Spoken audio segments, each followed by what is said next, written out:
2017. Everyone, stay tuned tonight. You're all going to find out, all the drivers, who is racing where next season. Will it be ILR 1? Will it be ILR 2? Will it be ILR 3? Tonight, though, it's all about a trial race, trying to find or gauge the ability of the drivers out on the track so we can place them into the correct league. Jamie is alongside me tonight. Jamie, are you excited for tonight's race ahead?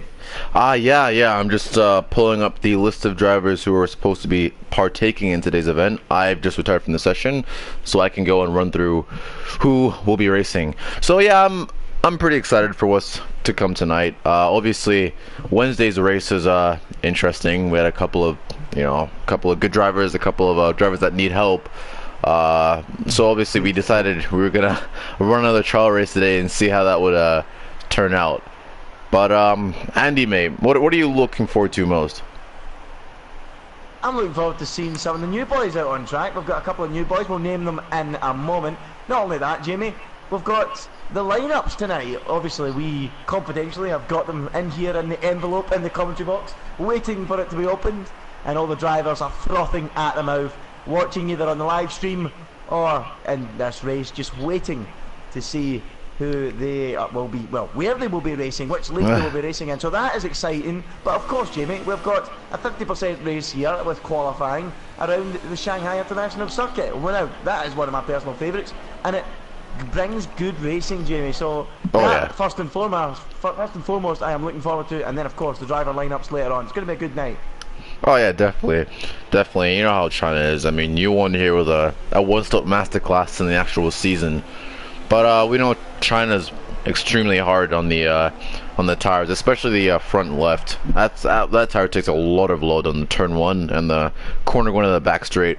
So it's gonna be interesting to see what kind of strategies the drivers use to see their way to checkered flag. As the Williams puts in the grass on the qualifying and somehow catches the car. Oh my! But the McLaren locked up just behind, trying to avoid it's a bit of a mess there in the back straight, but the Williams is still one piece. That's all that matters, and he's coming around the final corner to start his lap.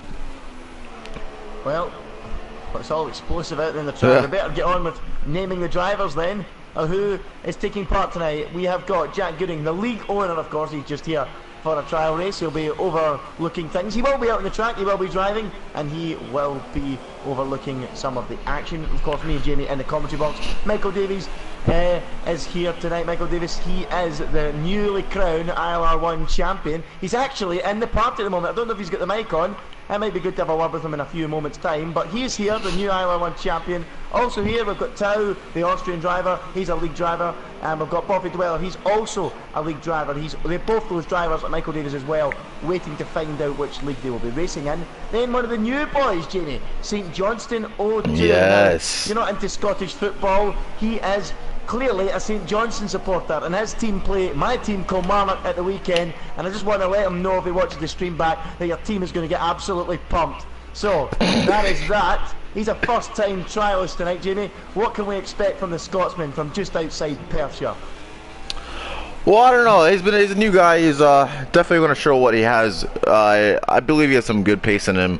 I would say maybe just get up in there in the top 10, have some strong strategy, try to stay out of trouble, and I mean, that's good enough to, impress us as Zalin gets disqualified in the session. Probably trying to start from the back again. But yeah, well, I don't know him too well, but he is here today, so hopefully he can put on a good performance.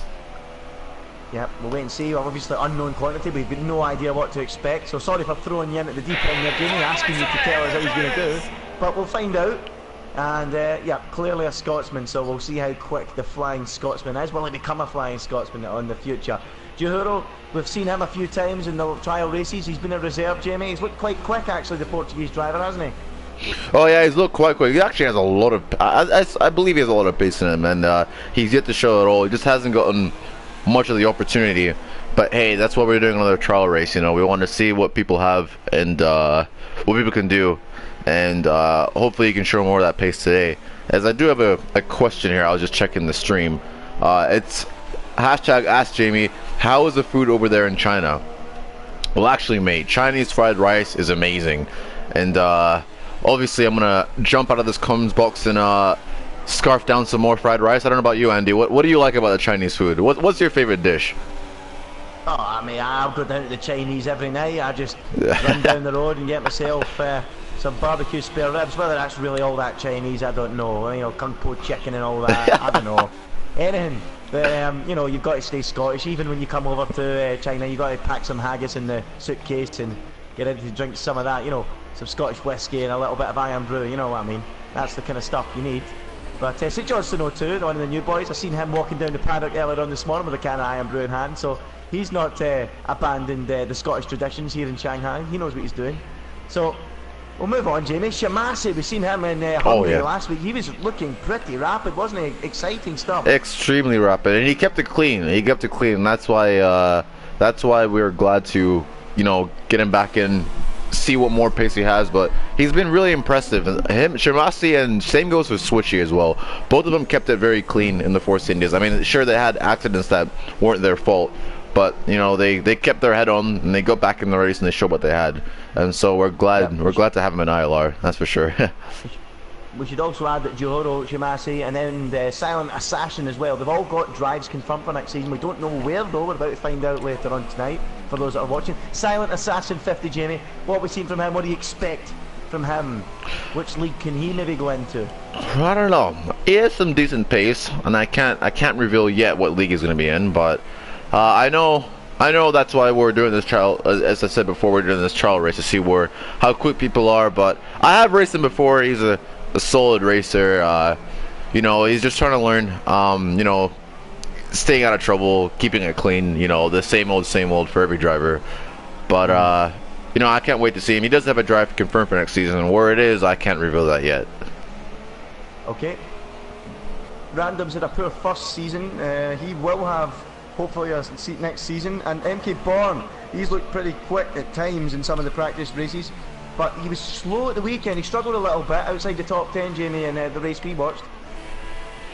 Yeah, but at least the benefit, the bright side though, is that he's fixed his connection. It doesn't seem to be lagging anymore. So I like MK Bourne 2000, and he's a very good driver. And yeah, I can confirm he may have a seat. I just can't confirm where it is, you know. Yep, he does have a seat. Eva as well, poor first season, and DNA Joe, poor first season. They'll be hoping to get themselves a seat next season. Which league we do not know. Liverpool, You'll Never Walk Alone, is a trialist. He also has a seat for next season, as does Arctic Monkey. RWE, Jamie, he's a reserve, but he has a seat for next season. He's been exciting to watch at times in ILR too, hasn't he? Oh yeah. He's actually been quite exciting to drive. I do enjoy watching his battles, and he, you know, definitely gets me on the edge of my seat. So that's something he's going to definitely bring to ILR again next season, especially seeing as F1 2017 is a very wheel-to-wheel based game. You can get away with a lot of contact now. So I expect some brilliant moves from him, some brilliant wheel-to-wheel racing. And of course Stanley, we've seen him last week in Hungary. He put in a solid, if not steady and solid, I would say, drive last weekend. Stayed out of trouble, drove well, average in qualifying, average in the race. Pretty solid drive all round from Stanley. But the big question, Jamie, is the main aspect. We've seen a lot of aggressive driving from him last week. Some great moves. Some great moves. Some not so great moves, but he was blaming others. So we'll see how he does tonight, Jamie. That's a big question mark, isn't it? Whether he can secure a seat for next season. I do believe he has it in him. I mean, he did say he was, you know, getting back into the swing of league racing. So, you know, we decided to come back in. We'll give you another shot. But I know he has it in him to be very quick. Speaking of quick, it's Liam Robo 11. He's top of the timesheets right now, the 35.7 on the softs. That's actually quite solid. And Switchy is at 35.7 on the softs. They're separated by 70 thousandths of a second. And they're 5/10 clear of MK Bourne within the super soft. So got some pretty decent times rolling in here. I know a couple of drivers aren't sure on their full pace just yet, but it looks like a very competitive grid. Yeah, it does. And as we know, Jamie Baza, he's a poor first season. He'll be looking to confirm a seat for next year. Goody is a reserve and has a seat for next season, so he's looking good. Wizard Fatty, no seat yet. NGR Weiss, no seat yet either. Ace of Pace, we already know has got some serious pace, and he has got a seat next season. I'm not revealing which league he is in. Declan Kerr, brand new entrance, first time, and an ILR virgin then, just like St Johnston 02. I wonder what we'll see from him tonight. We can get excited. And we have Demon Ash, who's a reserve, but will he have a seat for next season? We'll find out. That is the drivers. we have tonight racing on the track. That's a little insight to them all. You'll get a similar insight when we go through the league lineups later on. Jamie's league lineup description doesn't really look too good for him, does it, Jamie? No. What is it says again? We'll talk about that later. He doesn't know what he's talking about, but we'll just ignore that and let's see what's going on track. So we've got let's do that. Ace of Peace on top, Jamie. 134.9. Just gone quickest by a long way. Let's see that. Oh yeah, he's well on board by at least 8/10. Wow. That's a huge margin.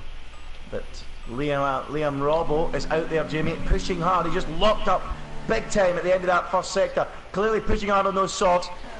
Also, I think Ace of Peace was on the supers, so that would be why the gap is so large to Robbo. But what can Robbo do? Let's see then. I think he's going slowly through the middle sector. He's back out of it. He was pushing at the start of the lap, and he's now dropped down to third, and that's because Michael Davis has gone quickest, Jamie. Look at that, by a tenth of a second over Ace of Pace. The Haas driver, newly crowned champion of ILR1, is continuing to show his serious potential and pace. Can he make it 2 next season? Well, we don't know what league he's in. We'll have to wait and see. Jamie, good lap there for Michael Davis. Well, that's a very solid lap there for Michael. I know he has pace.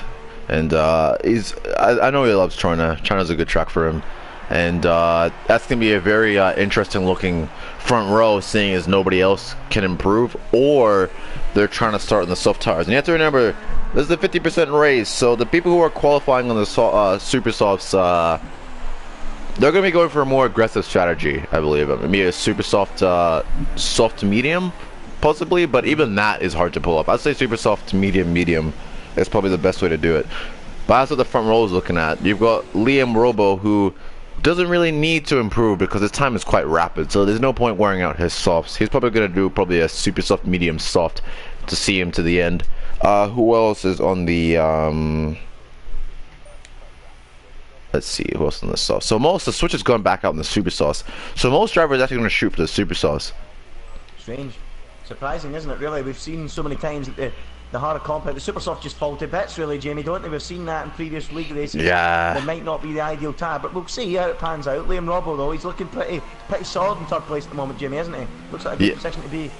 That's a very good position to be in, and as I said before, there's no real reason for him to continue to improve because he doesn't have to. I don't see anybody else beating that, unless people qualify in the super sauce. But then for him, he can just sit tight behind and wait for him in the pit, and then he can shoot off. I think he's still probably one of the favorites to win this race. Yeah, absolutely. Very early days, of course, but that strategy looks like an ideal one. Michael Davies, though, he is top of the timings at the moment by a 10th to Ace of Pace. Robbo, 8/10 off the pace on 1:39, 35.7. Switchy 4th, also done a 35.7. MK Bourne is 5th. Stanley 6th.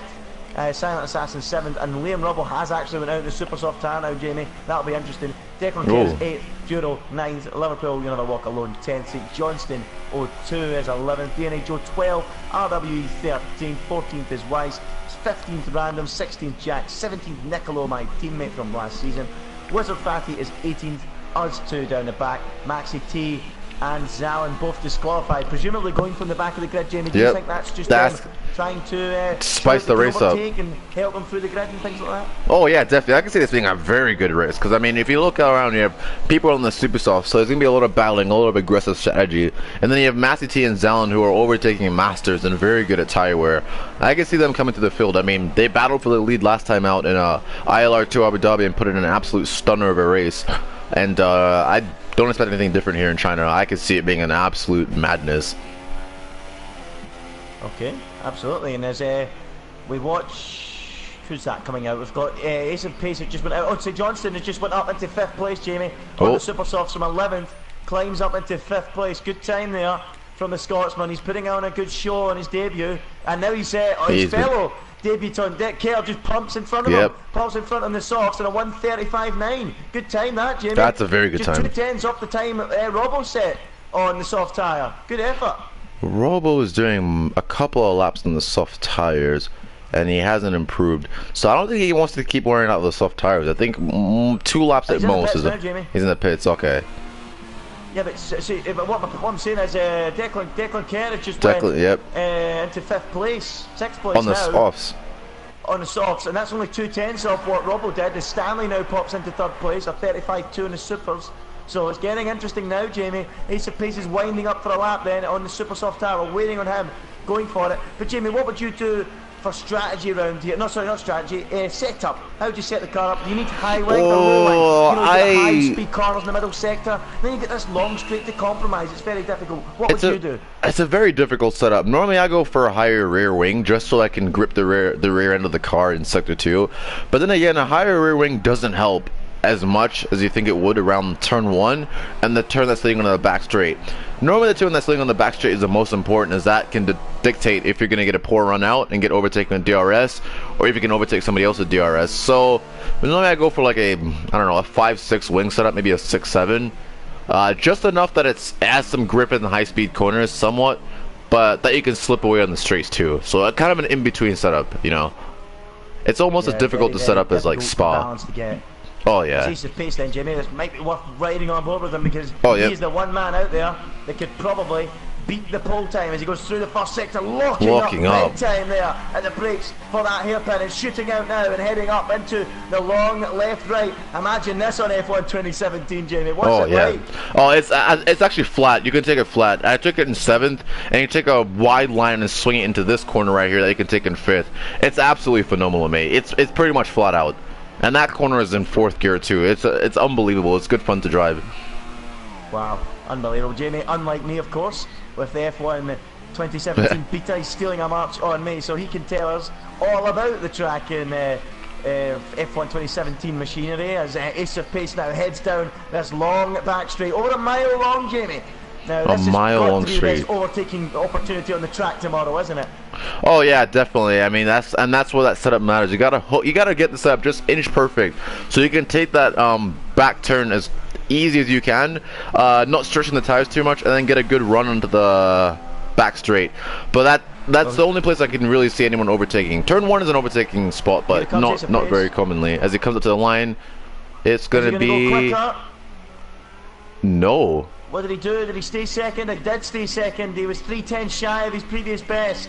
No improvement there for Ace of Pace on those super softs, and his session is over. What about William Robbo? I tell you what, Robbo has abandoned the softs, Jimmy, and he's going to go for it in the supers. He might live to regret that one. Why do that when you have a 3rd on the softs, or 4th, sorry? Strange decision, but he's pushing hard through the middle sector. The Ferrari now dancing its way through, galloping the prancing horse into the middle sector. Now the tricky double left-hander, Jamie. Very tough to get it stopped for the first part of it, and he now heads down towards the horseshoe-like section down at the end of that 2nd sector as he drops to 5th now. Who's popped in a time quick enough to go ahead of him? It's Duro in the super softs. He's gone 4th. And by the way, no, never mind, I thought Michael Davis was out on soft tyres. He's just in the pit lane with them, I believe, or DNF'd it. But Robbo, what can he do then? He's got a 26.1 through the first sector, 28.3 through the middle sector. That is rapid. That is going to be very close to the pole, Jamie. Let's get ready. The Ferrari fans in the grandstands, the Ferrari flags raised in the grandstands. They're all ready for a potential pole lap here, right to the death from Robbo. He comes round the final corner, looks pretty hooked up, a little bit of oversteer. DRS to the line. Is it pole? It sure is pole. Wow, that is a rapid lap. What a lap. What was that time? That was a 34.8. Wow! I think beating Michael Davies by 4,000th of a second. Oh, that was beautifully judged. Well timed, right at the end of the session when the track was at its quickest, and that's the difference. 4,000ths of a second. What a lap that is. That's a rapid lap. That is a rapid lap. I'll give it to him. Keep on coming to the line, Jamie. What can he do currently? 8. Stays 8. Doesn't improve. We've got other drivers out there improving, I believe. DNA Joe crosses the line, he's 15th. Joe's out there, switches the one to watch. He's in the final corner. He's currently 6th. Can the McLaren Honda rise up from 6th from the 3rd row to the 2nd row? P4 for Switchy. And he's only a 10th from pole and he's 4th. Look how close that is, Jamie. Giroux is in 6th. Yeah, Giroux is in 6th, and he's Giroux. He's 6th place. He's 4/10 off. What can he do? I think he's on a flyer. He's abandoned. He's abandoned. But Jamie, wow, these trial races, they've been good. Sometimes the field has been a little bit sporadic, but this one doesn't look like it at all. We have got two regulars racing from the back row. Remember, Zalin finished second from the back in Hungary, and Maxi T, we know that they're starting last. Meanwhile, we've got four cars with a 10 to the second at the front, Jamie. We're in a brilliant race here, aren't we? Oh yeah, it's gonna be a brilliant race, and I can't wait, man. We've got Zalin and Maxi T in the back. You've got the front like 8 within like 5/10 of each other. This is gonna be something else. Yeah, As I try and get Jack in here. Get going. We are expecting dry conditions for the race tomorrow, so that pretty much throws the one stop out the window. If you remember, I did the one stop strategy not happening in China earlier in this season, but that was starting on mediums and going to inters, so that was the only reason that was possible. No way would it be possible, even for a one-stop masterclass. I'm saying no chance to that. So it's going to have to be 2 stops, Jamie. What do you see then? Do you see after these drivers touch the super softs, what they're going to go for? Well, so let's see. I see the super soft runners coming in, lap 5, and probably bolting on medium. Because if you're starting on the super softs, you're gonna go medium. Wow, look how close that is. Jeez. It's crazy, isn't it? Look at that. We've got Liam Robbo, 4 thousandths quicker than Michael Davis in second, who will be kicking himself in that has. Ace of Pace, 500ths off the pole in third. He's on the second row, folks. Switchy 4th, a 10th away. Stanley 5th, 3/10 from the pole. Then it's Juro in 6th. Then it's the lead soft runner, the debutant, Declan Kerr. Watch out for him, could be a dark horse, albeit a second off. MK Bourne is 8th, St Johnston another new boy 9. Silent Assassin rounds out the top 10. That's insane. So yeah, I expect super soft to medium, or soft to medium soft. That's the kind of strategy. And Shimasi says that in the chat, so spot on. Alright, now I'm going to rejoin, or I'm going to leave and rejoin the lobby. I'm going to do the same thing.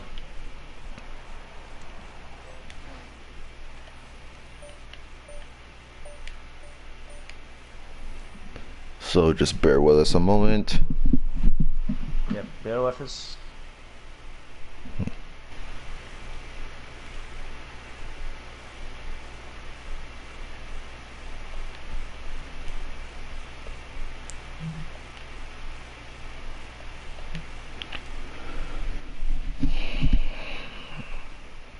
I'm about to join via the party, that's what I have to do. Are you back in, Andy? Okay, let's go on. What is bound to be a thriller, Jamie. 4 tests covering the top 4, then we've got 2 heavyweights starting from the back row. Everything adds together for a classic, doesn't it? Yeah, who do you think is gonna pull this one out? Who do you think could be the winner here?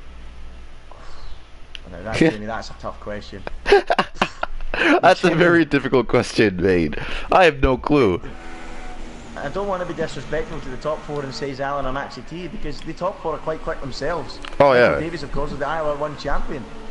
I would say, based on league form, Michael Davis. Michael Davis? Yeah. Switchy's going to have a chance. They're all going to have the top 4. Any one of the top 4. You've got to watch out for Declan Kerr on the softs. Oh, definitely, yeah. He's going to be winning it. He might have a chance at a podium on that strategy. You know, you can't discount Zalin and Maxi T even from the back, because you can overtake round here, Jamie. It's very easy. It's very to join session. I do not know what's wrong with this. It's not letting me join session. Join via the party. Okay. That's what I have to do. They're coming down the back straight now, getting those tires heated up. There's a massive gap to 5th, and there's an even bigger gap to 6th. As they're still coming down the... Restart the game. God's sake, man. You're good. I will be able to catch the start. Yeah, you're going to have to catch the start without me. I'm going to have to pop off to the loo in the commentary box, and I will return in a few moments. I'm going to stay here though, Jamie. I'll stay in the party. It's not a problem, just the game needing restarted. Are they close to the grid? Are they coming round to the grid now? Yep, Jamie? yep, they're coming up to the grid now. Okay, doke.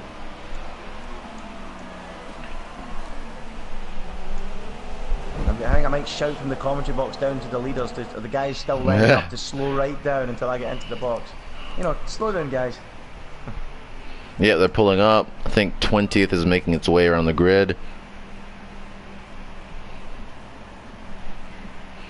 Odds are on Switchy to win this race. What's it saying? I can't join.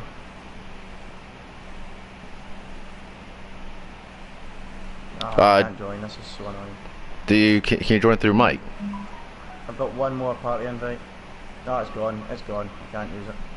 You can't join through Mike. You have to press Mike's name on the party, not Jack's. Oh shoot. Yes, I'm on board with the pole sitter. It's Liam Robo starting us from pole as the 5 lights are on. Oh, it's lights out and away we go, and the McLaren is jump started. And did I just see a man or catch here? Oh, there's a bit of contact in the back, but it's all safe and sound up as 5 or 6 cars going wide into the turn 1 as the Haas goes flying off the track into the grass. I think it's still Liam who's in second place now because the McLaren, I don't know if it jumped to start or got a desync start, but it's been pretty nice and orderly except for that manner that caught air in the back. I hope he's okay. I don't know if he's still in the race or not, but it is Stanley pursuing the back of the Ferrari. He's followed in by Ace of Pace in 4th. He's followed by Decker in the McLaren is in 5th place, so he's had a decent start to this race. And where has Switchy disappeared to? Oh, Switchy's in the, oh, he was the one who jump started. He was the one who he's leading the race. I think it might have been a desync. It definitely was a desync. Switchy does lead. We'll find out if he comes into the pits for a drive-through, Jamie. But Switchy, he's got the jump on him. Oh, look at that! Started 4th. Switchy jump start. Yep, he was a jump start. The lead. So Robbo is now down to 2nd, but there's a duel forming there for 2nd and 3rd already, and Stanley is on the move. He's got the Mercedes power in the back of that engine, and here we go. Stanley on Robbo as Robbo goes defensive to the inside, Stanley to the outside. We've got another car towing the pair of them, almost 3 right down into the hairpin, and up the inside and defending hard and defending well as Robbo. But the cutback is on, Jamie. The cutback is on. Here comes Stanley. Will he go right round the outside? Surely not. Nah, he's going to break up. Yeah, it was a jump start. Yep, it was. Oh, look at that defending for the Mercedes. Takes the lead away, and now Ace of Pace mugs Robbo as well. What a disastrous start. Ace of Pace going to take the lead as well. Side by side with the Mercedes. Surely not. Stanley runs wide. Ace of Pace down the inside. The Ferrari almost collecting him in the back. Fall down by the McLaren who's having a look, and he's half spun right in front of the Renault. He shouldn't have stuck his nose there. It was a bit audacious. Silly. He shouldn't have stuck his nose there. That was a bit unfortunate. Yeah. Now Ace of Pace has mugged the pair of them. He was 4th going into the last corner. One went into the pits with a drive-through. The other 2 get mugged down the straight. Ace of Pace stormed into the lead for Red Bull. What a brilliant piece of driving as we lose Declan Kerr. What a disaster for him. He was a debutant and he's gone after just 2 laps out of 28. Ace of Pace leads. That's a really breathtaking race with Stanley on the back. Stanley clips him, potentially front-line damage, but he looks to have got away with it, Jamie, just about. Just about. I don't see any debris coming off the front of that Mercedes, so I think all is well, but Liam's going to be fuming down there in 3rd. He started the race in pole, and it's just not been going well for him. He's followed in by St. Johnston. And he's being pressured by Giroux and the other Ferrari, a Scottish football team. Inferior league to the Premier League, but hey, it's still football. Inferior club to Kilmarnock, we'll just leave it at that. Anyway, Ace of Pace into the chicane, the hairpin, sorry, leading the way from Stanley and Robbo right there. Look at that. That's Giroux making a move on the Renault. Side by side still. Onto the grass. And side by side, and there's going to be contact. Somehow they do not make contact. Wow, what a move. What a move around the outside. Ace of Pace still defending from Stanley. I think he's kept it nice and sound. Zallen's 5th already. What? Zallen is 5th and Maxi T's 7th, and Michael Davies is 6th and dropping like a stone. They have cut through the field like crazy, like a hot knife through butter. Zallen has came from the back to 5th on fresh, soft tyres, and immediately almost becomes one of the favourites for the victory, Jamie, from last. How has he done that? And he's on the softs too. If he can just keep out of the... Maxi T, both of them. 5th and 6th, Jamie. What a start for the pair of them. And Michael Davies has been swallowed up already on those worn soft tyres. How is he... What has happened there? That's the question. What has happened there? What happened to about 10 of the drivers? It starts to lag a bit. And I'm checking the stream, and the stream quality is still alright. So it must be a host issue. But... hopefully that will slowly start to sort itself out. Yeah, it is lagging quite a bit. Is it lagging for you? Yeah, lagging just a little bit, just joking, Yeah. but it's okay now. It's smoothing out now. It's smoothing out now. But it is ace of pace leading from Stanley by about 7/10 of a second. Joro is third. We've got another move going on. It's Zalin on the prowl again.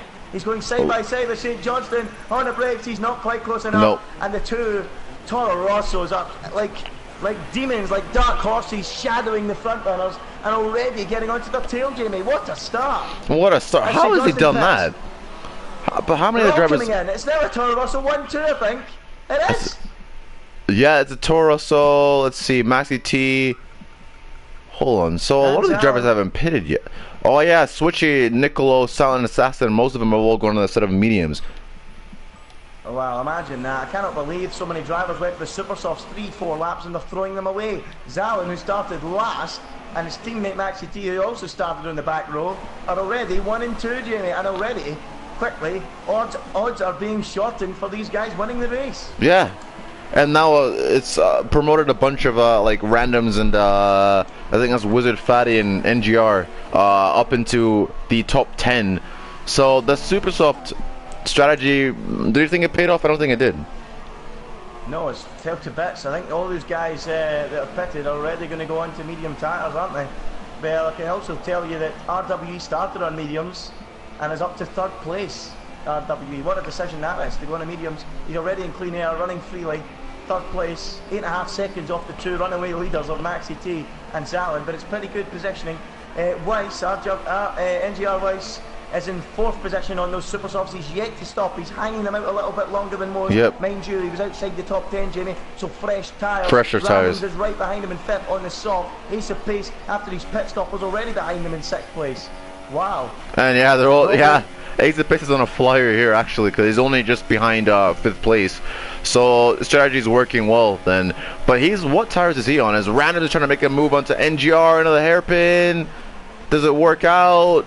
Yes, very nicely done. Very nicely done by Randoms there.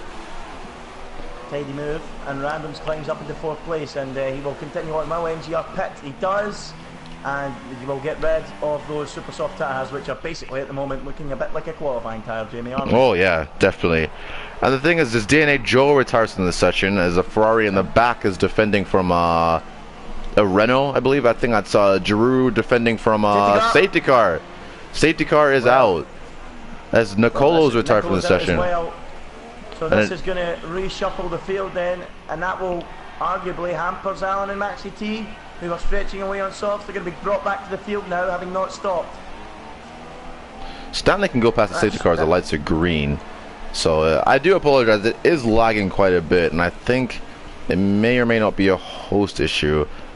But we'll just keep doing what we can. As Michael Davis is retired from the session. What has happened there? Losing cars left, right and centre at the moment, and this is not ideal. But it is Zalin out front as we try and take stock from Maxi T. They both started at the back, they've yet to stop. RWE is also yet to stop in 3rd position on the medium tyre. 21st, 22nd and 13th, the drivers at the front is where they started. The man in 4th started 16th and is also yet to stop. That's Randoms on the soft tyre. And this might allow RWE, Jamie, who's on the medium tyres, to stretch out this medium stint, put on a set of softs and maybe just about do a possible one-stop. Ooh, that's a bit of an ask. It's probably still too much to ask. It's a bit of an ask. You need 2 safety cars to do that, I think. If he's driving on a pad, he'll need at least 2 safety cars. We'll find out. It's one to watch. What will the 2 Toro Rosso do? Will they queue in the pit lane? Well, let's see. Yeah, they will. Now this is exactly the reason why they train all winter long, all Thursday long on race weekends in the pits, getting the pit stops absolutely spot on, because for scenarios like this, when they're either racing other teams or they're having to queue both cars, and that is really going to hurt Maxi T's race, isn't it? Yeah, that's gonna not too bad though. Oh yeah, maybe that is a kind of a slow stop for a stack. I think he might come out 3rd though. I think he might come out 3rd. That might be a masterclass by Toro Rosso. I think he's gonna come out. Oh, it lied a bit. No, he's gonna come out 5th. Well, it's hurt him a little bit in relation to his team. Oh yeah, definitely. I think it was a front line change, Jamie. That's why it lagged a bit. It sometimes does. Yeah. It doesn't show the front line change. It just puts the car out the pits after it's been, if you know what I mean. Yeah, a little bit longer. So that safety car has helped Zalin go from 19th to legitimate second on the field. No, it's helped him go from 21st. 21st. Yeah, 21st Even to second. worse. That's brilliant timing by the safety car. Yeah, it's helped him. I wasn't sure if it would help or hinder them, but because it was so slow with the delta and that, it's helped him a lot. The question now, Jamie, is RWE, will he stretch it out and do the one stop? Very hard, very unlikely. He needs to look after the tyres. May as well give it a shot. He's not pitted, but we'll see.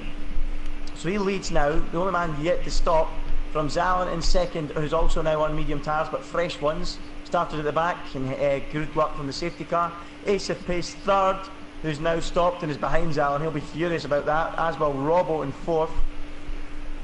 Silent Assassin runs fifth. Duro is in sixth after his stop. Seventh is Maxi T.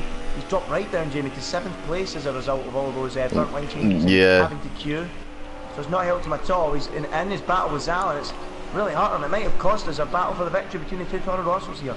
We'll find out. At least it's helped him go from about, what was he, 20th on the field, 20th to 7th, so he can't complain. Yeah, it's helped him out a good bit, I suppose, so we'll find out how they go. St. Johnstone 02, the debutant still running well in 8th place, so he's fitted soft tyres. Then in 9th is Stanley, who was running as high as second at one point. In fact, he was leading, I think, at one point. Switchy, who was also leading at one point, is 10th.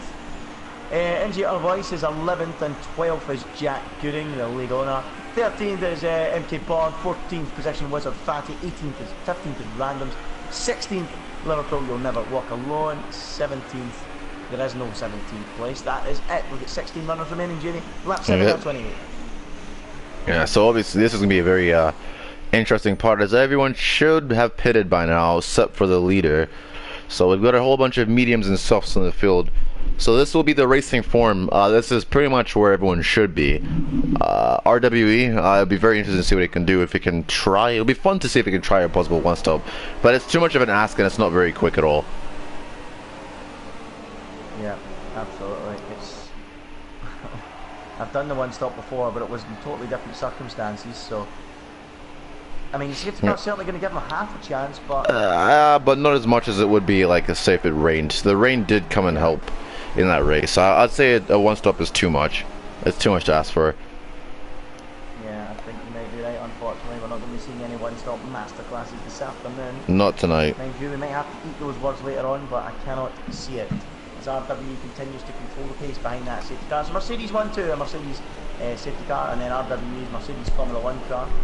Then Zalin at second place, and he has now got to be the strong favourite for the victory, and he's got to be special tyres as well. Oh yeah. And the guys behind. Wow, look at all those cars in such a small space. Surely the safety car must be coming in this lap, no? Let's take a look. Oh, look, drivers that need just to give a bit more space, but so far so good. I mean, no one's lost their wing or anything, so. As RWE still leading us underneath the safety car. The safety car's lights are they gone off? I think they're still on. Yeah, I think they're still on. As RWE continues to lead. Well, so Jamie, do you think now that Zalin is going to be the strong favourite for the victory? Yeah, definitely, definitely. And just Ace of Pace and the likes of Robbo, and I know Robbo was a bit of an unknown quantity. We've not seen him race too much, but do you think the likes of he and Ace of Pace can challenge him for the victory? Is that too much to ask? Of Zalin, who's just been rapid lately? He really has. To be fair, I'd have to say Ace of Pace was looking very quick in qualifying. I definitely think he can take it to Zalin for the battle of the lead.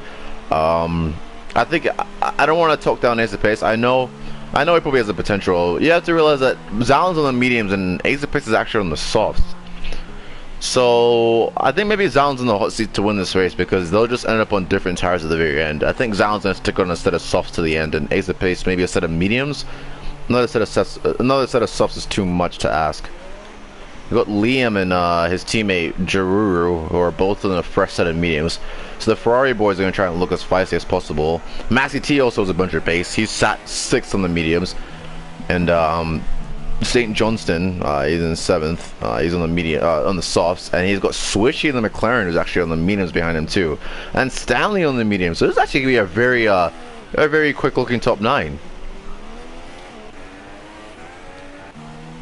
Sure, I think RWE though on those worn set of mediums is gonna be a bottleneck. But as my Jim, no, Jim, it says can you still hear me, Jim? Yeah, I can hear you. Yeah. Yeah, my game's froze again.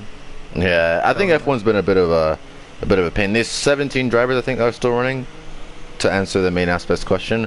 But yeah, F1 has been kind of a pain today. I don't know what's been going on. I don't know if it's the PlayStation Network servers. So thanks for bearing with us, guys. But you know, we're trying to do the best we can. Yep, I'll be back in a moment as I've got to do another toilet break, basically. Alright. I'll cover it up as a toilet break. It's just a game freezing. But yeah, game froze again. Not ideal. But yeah, Jimmy, as you say, it's looking like an interesting battle. Will the guys in the soft be able to hold on with the charging Maxi T, Stanley coming at them on those mediums? It will be good to watch. It'll be good to watch. And the safety car's lights are off. Yep, they are definitely off. So let's get ready to rumble as I join session once again. Where are they, Jimmy? Are they heading down that back straight? They're heading down that back straight. Yep, just about to hit the DRS board. No, we have not announced the teams yet to answer Lewis W03's question. Yeah, you'll probably be here on time. Yep, I'm coming back now. Oh, this is going to be a very interesting restart. I can see RWE probably conceding to Zalon. I can see Zalon having a good start. It all depends on the type of start the Mercedes gets off the line. But Zalon's trying to take a wide approach, and he's got the Mercedes pinned to the inside. Definitely is going to have a run down to turn 1 now. Zalon's looking all over the back of the Mercedes. Oh, he's already got the Mercedes, just like that. Easy as that, and he's into the lead. And I think it's going to be folded by Ace of Pace. Ace of Pace defending from the Ferrari. Can Ace of Pace go around the outside of the Mercedes? Surely not. Yes, he can. Yep, easy as that. I don't know what to say yet. Yep, he's got the move done on the Mercedes. So RWE has had a bit of a disaster off the line. That's not been optimal. As I think as Liam Robo is having a look now, side by side with the Mercedes going into turn 5, I believe. Can he go around the outside? Late braking, locking up very heavily. And he's got done by his teammate, side by side with his teammate. Surely not. As they're going to go through the winding turn 6, both the Ferraris side by side. Can Liam hold his position? You know he can't. Giroud around the outside of his teammate. And surely not. Liam must be fuming in that Ferrari. And up ahead, I think Ace of Pace is going to gun down Zalon. He's actually 1.4 seconds behind. As both Ferraris are defending and trying to get the run down on the Mercedes into turn 9. Can they get the move done? Oh, there's been contact. Oh, the Mercedes tried, I think that was the Ferrari of Liam, tried to look down the inside of his teammate and broke way too late. That wasn't the place to make the move. And now it's going to be Jaruru all over the back of the Mercedes. Never mind, it's going to go right past the Mercedes. It's easy as that. And in the background, there's another Mercedes defending from the Renault. Can the Renault have a look down around the outside? Sorry, expecting the wrong person. As that Jack Good in the other co-owner. Oh, and it's getting all sorts out of shape, trying to defend from the other Williams. The McLaren making contact. They're nearly spinning right off. Oh, loads of action. Massey still sat in 7th. He's following the Renault of St. Johnstone, who is no longer following the other Mercedes as he's damaged the front wing. I don't know how he hasn't crashed out of the race. That was a hefty impact, and he gets clear out of the way before causing any more problems. RWE is now being hounded by his teammate Stanley. Is he going to let him through? Stanley looking all over the back of RWE, who's looking at Jaruru. I'm sure he's not going to make the move, though, as he's just been overtaken by that Ferrari. And they still hold form. Anyways, back to the lead of the race. It's still Zalon. Zalon leading from Ace of Pace. The lead is now down to up to 2.2 seconds. So he's actually quicker on the medium tires than Ace of Pace. Giroud into 3rd place. He is followed in by RWE. RWE is followed in by Stanley, and all the back of Stanley is Maxi T. Now these guys are going to try and take a look down into turn 9. Mercedes defending from his teammate. I'm not sure if that's the place he really wanted to defend. Maxi T braking late, looking up, trying to look around the outside of the Mercedes. Can he nail it? Yes, he can. Down the inside, around the bend and corner onto the main straight. And I think he's going to have a look at the Mercedes now of Stanley. So I'm sorry, Stanley actually got the move done on the other Mercedes. So that Mercedes gotten himself down to 6th place. So not sorry for that voice break. Not a very strong start for him. As I think now he's actually defending from Jack. Jack around the outside of the Mercedes. Can he nail it? Yes, he can. So Mercedes had an absolute disaster of a race restart. He's going from 6th down to 7th, getting pressured in by switching the McLaren. Is Switcher going to have a look? Yes, he will. RWE is now down to 8th place. He's going to get swamped by the Williams as well. Wizard Fatty in the 4-seater is going to have a look. No, he won't. But RWE is at an absolute disaster. He's going from 9th to, or he's going from 1st to 9th.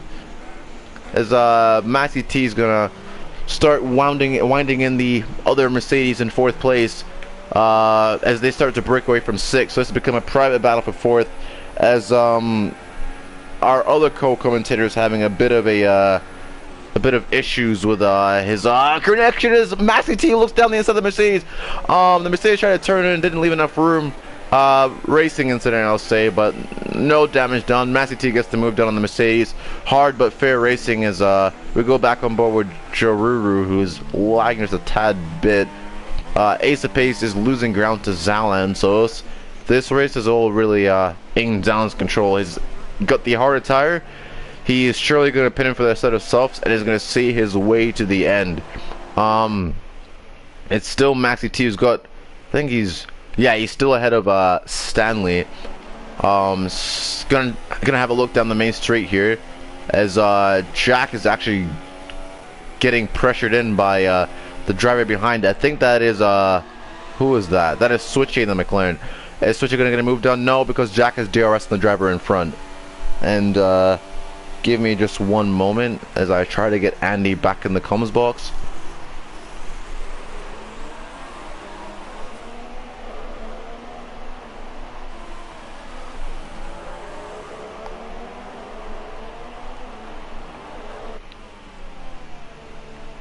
And it has to be said that a PlayStation update did as... Oh! Is that a Williams? Who's the Williams of that? Is that Jack? Having a disaster back there. No, it's not. It's a different Williams, I believe. Who has gone off. That's NGR Wace, I think, who went off and is off again. Off at turn 1, making contact with a Sauber. He's got to look where he's going. Come on, mate. A bit risky rejoin on the track there, but he's come in front of a Ferrari. Whose Ferrari is that? Oh, that's the Ferrari of Liam Robo, and it's a bit of contact.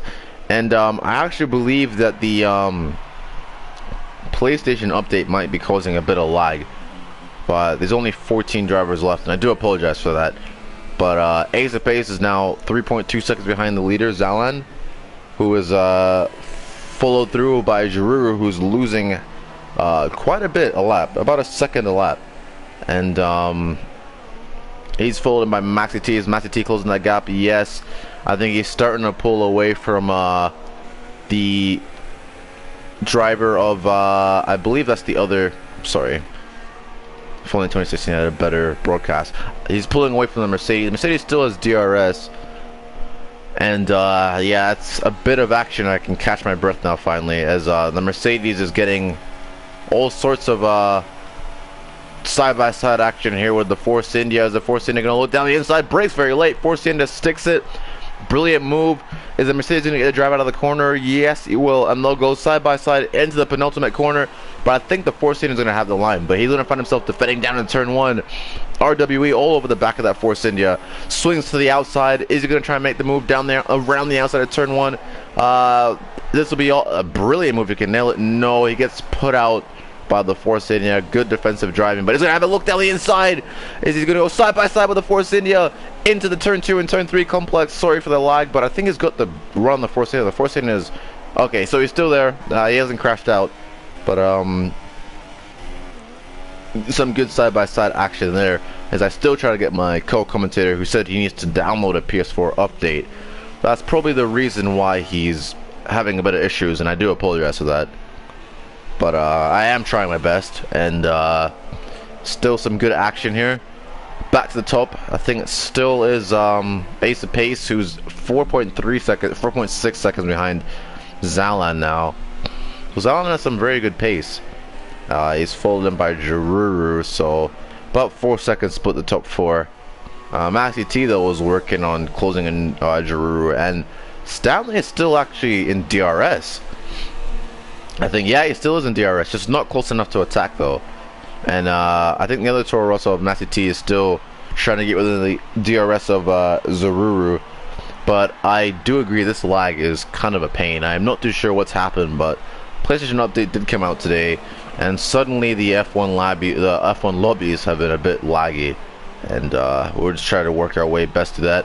Let's just be thankful that this is one of the last couple of races we'll have on F1 2016. The last one being last but not least, the Race of Champions Sunday at, I believe it's 5:30 p.m. and I'll be commentating that with Andy. Hopefully we won't have the same issues we're having today, but tune in for that. That'll be good fun. As Stanley is starting to work on the Toro Rosso here, and the lag is here and there as Maxi T looks up at the end of sector 2. He's still followed through by Stanley, and Switchy's starting to fall off a bit. He's followed by Jack, RWE, who's fended off Wizard Fatty successfully. And yeah, that's a really good that's really paid off for Zalin. The safety car really did help him a lot. I assume as we reach the halfway point of this race that he's gonna go to lap 20, bolt on a set of the softs, and see his way to the end, because Ace the Pace is losing about a second a lap. He's now 6.2 seconds behind.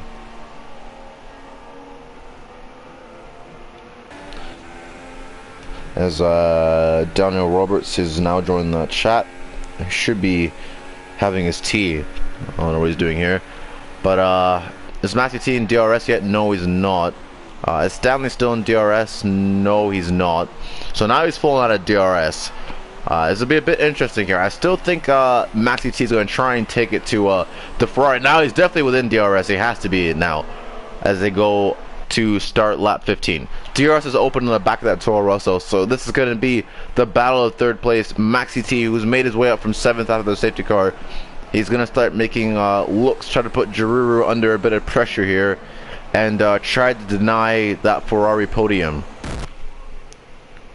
As there's a driver, Andy joins the session.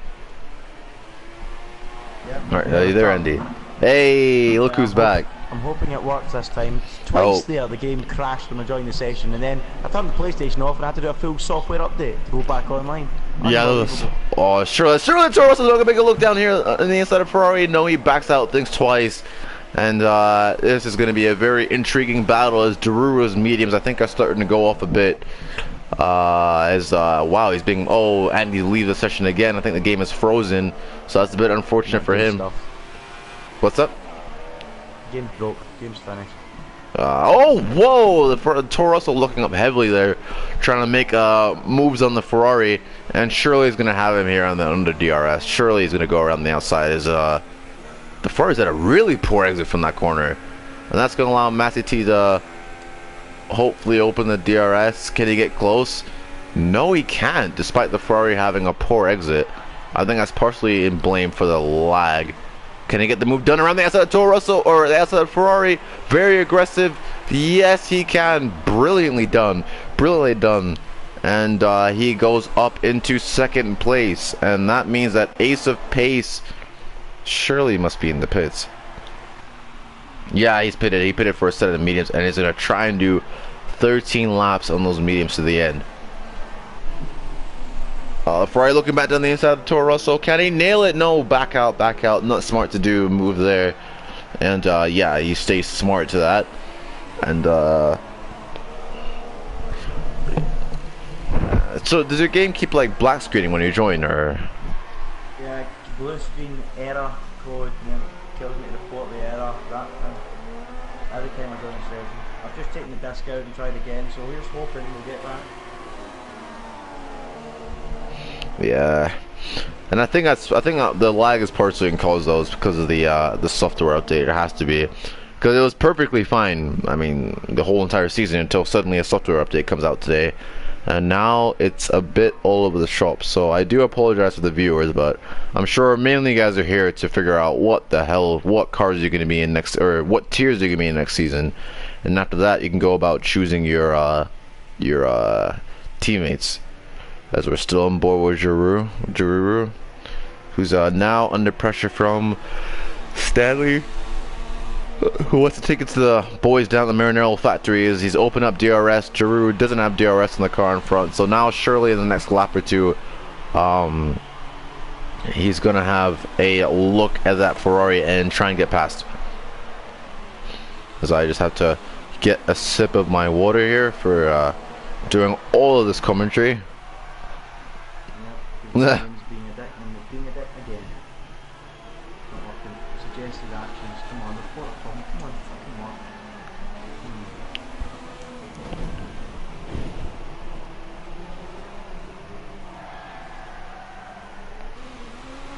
Where's my water bottles? Come on. Surely, as commentators, we should have water bottles on standby. Yeah,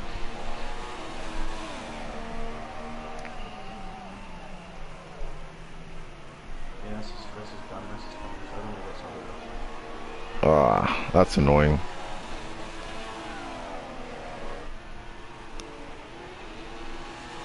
You try and join any online session and see if it helps me. Yeah, try that and see if it works.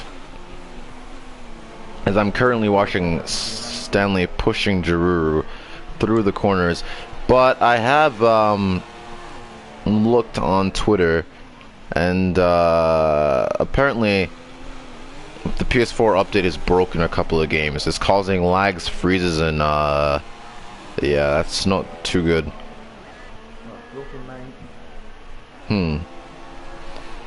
Well, we've got Stanley all over the back of the Ferrari here, and I hope it's not lagging too much for him to make a move. Obviously, the lag ruins great racing, but is he gonna make a look? Is he gonna make a move? No, he won't. He'll sit tight, and we'll go again another round. You know what's funny too is that the software update was supposed to increase the UI performance on the PlayStation, and that just didn't work out. It's now made more games more laggy and more broken. So hopefully Sony will come up with a fix for that very soon.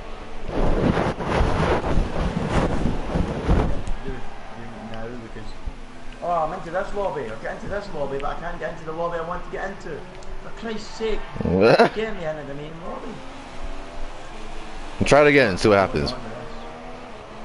Try again. Yeah, let's try it. Whoa, whoa, the Mercedes almost catching air there. Mark Webber 2012-esque in China. As he's still sat behind Giroux. Obviously the lag is not helping him here. It's a shame. I've seen some brilliant racing. I have to say that it's been quite clean today for a normal ILR race. You know, normally there's been a lot of desyncs, and F1 2016 is kind of a pain with that. But can he? What's up? See how I'm joining session? I'm joining session through Jack Gooding's invite, which is already expired. Oh. So I'm now going to join the lobby, get into the lobby screen and invite myself. Oh dear. I've been asked who's my pick for the Race of Champions. Well, I have to say it's Zalin. I think Zalin will win the Race of Champions. Oh, as Matthew says he is done with a certain league one won't mention. It's time to focus on ILR only. Well, I'm glad to hear that, mate. I'm glad to hear you're full-time committed, as you actually are my teammate for next season, so that's good to hear. As Stanley is still... Oh, one of the Toro Russells are in. Oh, okay, alright. So who's that one who's coming? I think that's Maxi T who's in the pits. I can't confirm though. As Zalin is at the fastest lap of the race, so he must be as Andy leaves again. Yeah, forget it. You're on your own. Well, I'm on my own for this one, lads. So hopefully you can put up with my commentary. As I'm looking for... Unless, Jamie, somebody leaves and then invites me from the lobby session, the lobby menu. Is anyone out? Michael Davis is out of the racing. There. The problem is if he leaves, he's host, so no one can rejoin. Oh, right. The only person who can do that is Jack or someone. Jackson.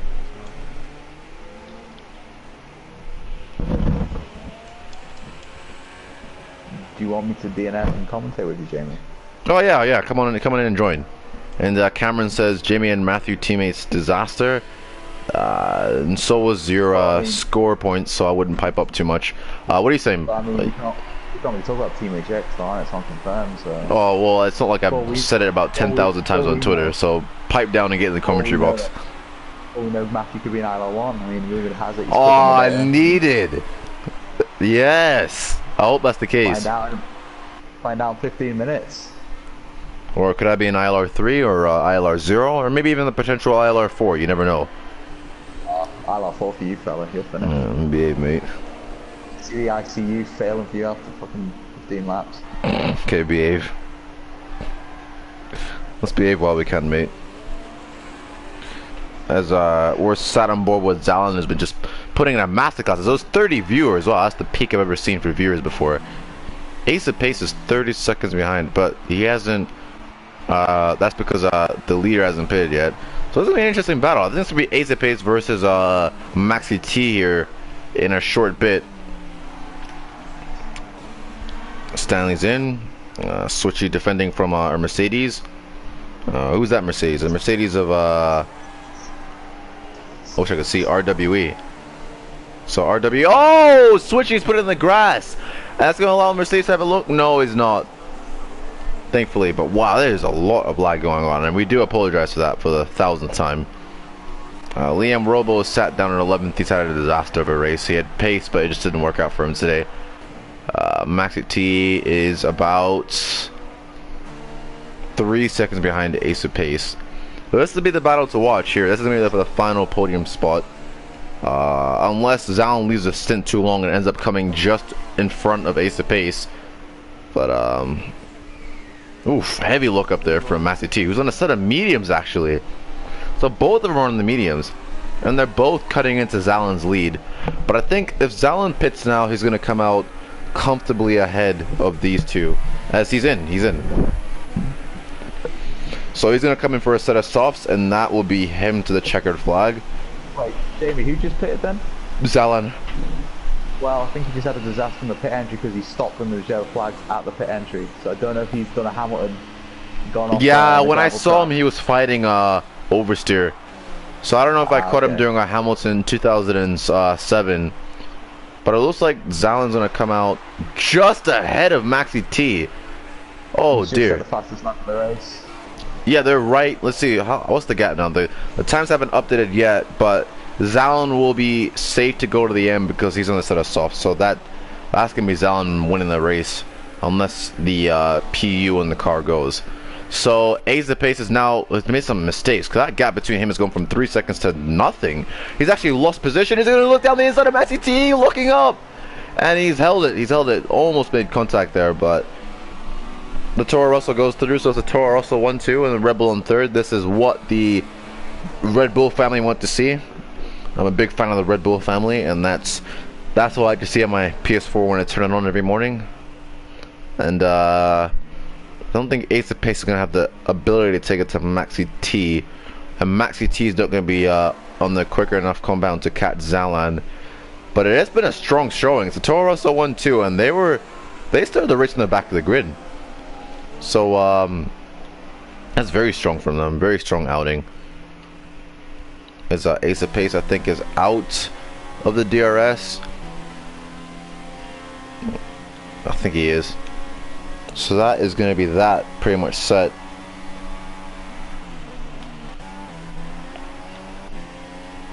Let's see how many runners actually lost. There's 14 runners.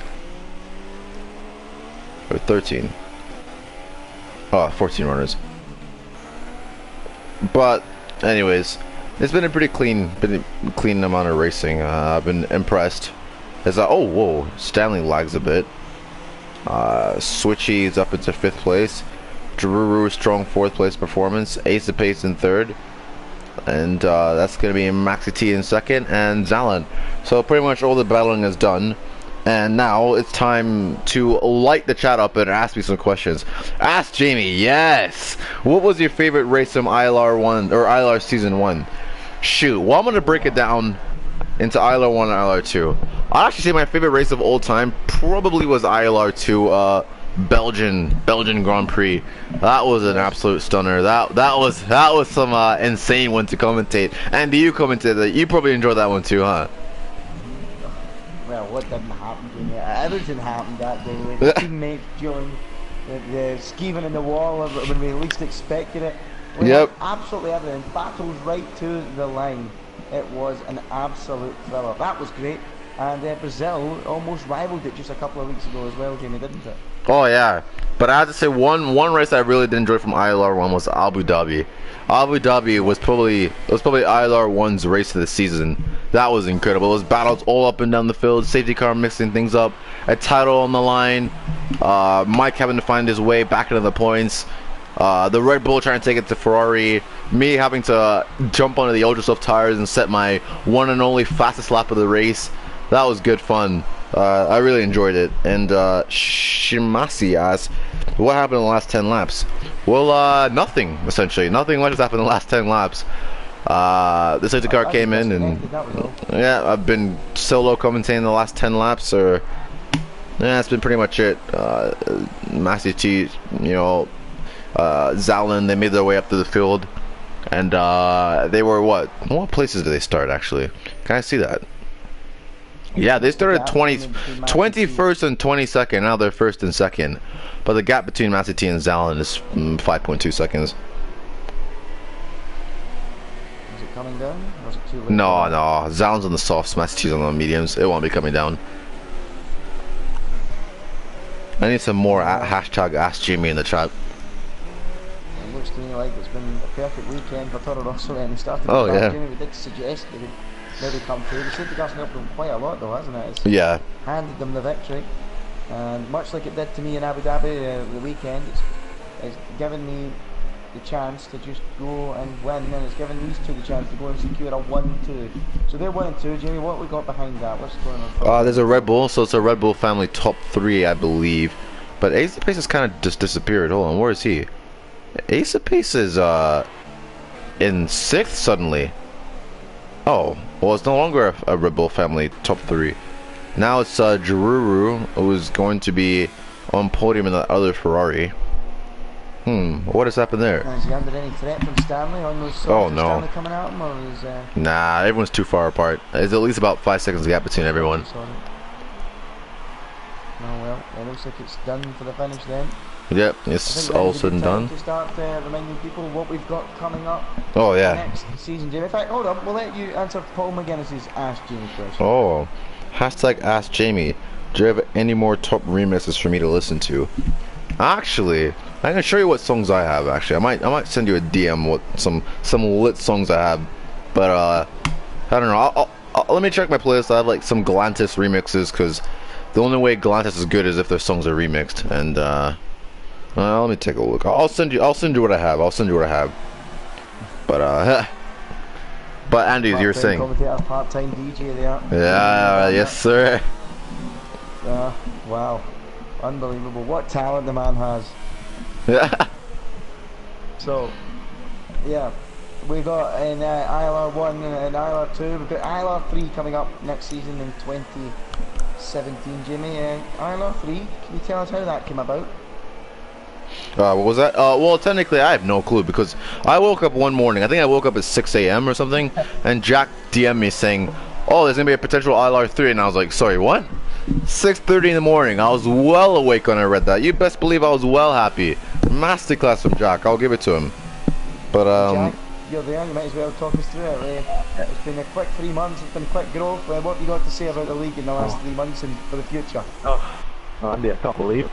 Honestly, we've been on the side, you two in the commentary box as well. We've made health grow. Made the races what they are. Super and evil. Now one, you two, or two this season. It's brought on the streets, brought on the viewers, and also brought the appetite for the drag to come and join us. But I mean, going into next season, I looked and we had like 16, 17 reserve drives, and I felt bad for the lads. yeah. And, not have these guys drive. So, set up our free. Some of them are new to the league races, but I want them to get better. They will get better. I want them to do. And set up Thursdays, and hopefully be some good races as well. We're looking at the start, some decent drivers in there as well, some decent pace. I don't think it should have been IL 2, Yeah. Watch out. Yeah. Well, I have a question here. Hashtag Ask Jamie. Biggest disaster class in ILR 1 and ILR 2. Freaking heck. Well, I don't know. What's the biggest disaster I've seen in ILR 1? Oh yeah, Skeevan's been up there for a couple of disasters I've seen in ILR 2. What's ILR 1, you in Australia was a bit of a disaster. No, it really wasn't though. No. Oh, shut up, you knob. In Me Australia. having to follow you for about 20 laps at Spa, Jamie, that's up there. Yeah, a disaster from the Renault boys there, Andy. God bless. The biggest disaster in hold on. What I'm gonna ask you this. Let me answer this question. In your opinion, which league will be the most interesting next season? Well, I've seen the lineups. ILR one looks rapid. We can see them. We can see him. ILR one looks stupid rapid. Like, it looks ridiculous next season. Like, that's gonna be an extremely competitive league. ILR 2 has like the most like entertaining wheel-to-wheel drivers I've ever seen. Like, ILR 2 is probably going to be, I don't know, it's going to be so close between ILR 1 and ILR 2, and I don't know the drivers in ILR 3 too well, but I can see that being a decent league. It's more of like the reserves and stuff kind of put together and cleaned up a bit, so it's an official league. So that's going to be a good one. I think that's going to be a good one. You need to remember, ILR 3 isn't necessarily just all the reserves. A lot of the drivers in ILR 3 are absolutely rapid. You know, yeah, they're rapid, yeah. Naming names at the moment, but a lot of them are pretty quick on the evidence we've seen tonight. So, I mean, I think in terms of competitiveness, ILR 3 the least, because I think we're going to have a bigger variety of drivers, and I think that's going to be more fuel spread. You know, the ILR 3 for the first season is going to be just finding out which league these drivers would go into for the following season. You need to remember, you know, ILR Inside Line Racing is very young, 3 months old. We've got 2 leagues sorted out into league order of drivers' ability. Then we've got all the reserves and some newcomers who we all know are quick in the ILR 3. So it's going to be quite spread out ILR 3. So it's difficult to really say that's going to be the most competitive league. But that's why I think ILR 1 and 2 are where you're going to see the most competition. I think in ILR 1, there's some serious speed, isn't there? It's ridiculous amounts of speed. Ridiculous amounts of speed. But, even in ILR 2, some of those drivers in there, you're like, he's ILR 1. He's got to be ILR 1. Yeah. There's 3 or 4 drivers in there that are ILR 1. There's a few others who you could stake a claim for having a title fight in there as well. So ILR 2 as well is going to be equally as competitive, if not more. Oh yeah, well, I got 3 quick questions here. I've got F1 2016 is my first racing game. How easy is it to switch to 2017? Actually, I'm gonna say I like to say it's easy, but like it takes a completely different driving style because like for example, like I'm quite poor on 2016. Like I'm not the quickest of drivers on there. It's not really my style of driving, but like 2017 is quite rapid. Like some of the corners you can take them like flat. Like you have to take corners in a gear higher than you would. You have to just learn to throw the car into corners. It's a lot of fun. Like, surely the handling model itself makes the game. The beta of 2017 is better than F1 2016 in a whole, and that really makes me excited for next game. And I do have another question. It's who has been your favorite driver to watch this season in ILR 1 and ILR 2? ILR 1 is going to sound a bit biased since I was part of that season. But I would say ILR 2 has to be. I do enjoy watching Johnny R95 drive. He always put in massive glasses and overtaking. He's one of my favorite drivers, and I can't wait to see him race next season. And I got another question: is who did better in the comeback, Lewis W03 in Brazil or in ILR 2, or the 2 Toro Rosso today in China? I'm gonna have to say Lewis's comeback was better. Solely because he predicted the conditions better. I don't think it was a safety car in Brazil, was there? No. I have to agree with you. The thing is with Lewis's victory, he saw the weather forecast. Before the race started. Many of the drivers didn't read the weather forecast. He was smart enough, clever enough to read that, and he had used the information in front of him to perfection to win that race.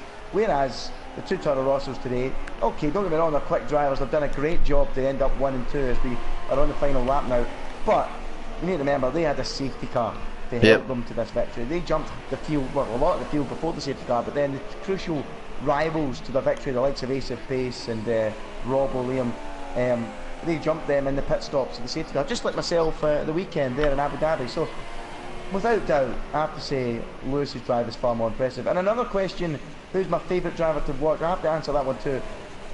As you say, Johnny, some exciting moves, some great moves, but Jamie, Zalin, the way he's been driving, the way he's been pushing hard at the end of the race to catch up and almost snatch victories in his fastest laps, they've been great as well. And Michael Andrew, of course, so consistent, So it keeps it simple as well, doesn't it? Oh, yes, Anyway, sir. final lap, Jamie, take it away. Yep, so it's Zalon under braking for the final, for the penultimate corner into the final corner to end it all for the reserve race. It's been a masterclass from 22nd place. It's Zalon on top in China. What a win as he shakes the Toro Rosso left and right. I think that's going to be a Toro Rosso 1-2, I believe. So it's a dominant performance from 21st position. And Giroux in 3rd place is going to bring it home for Ferrari. Very impressive performance from him today.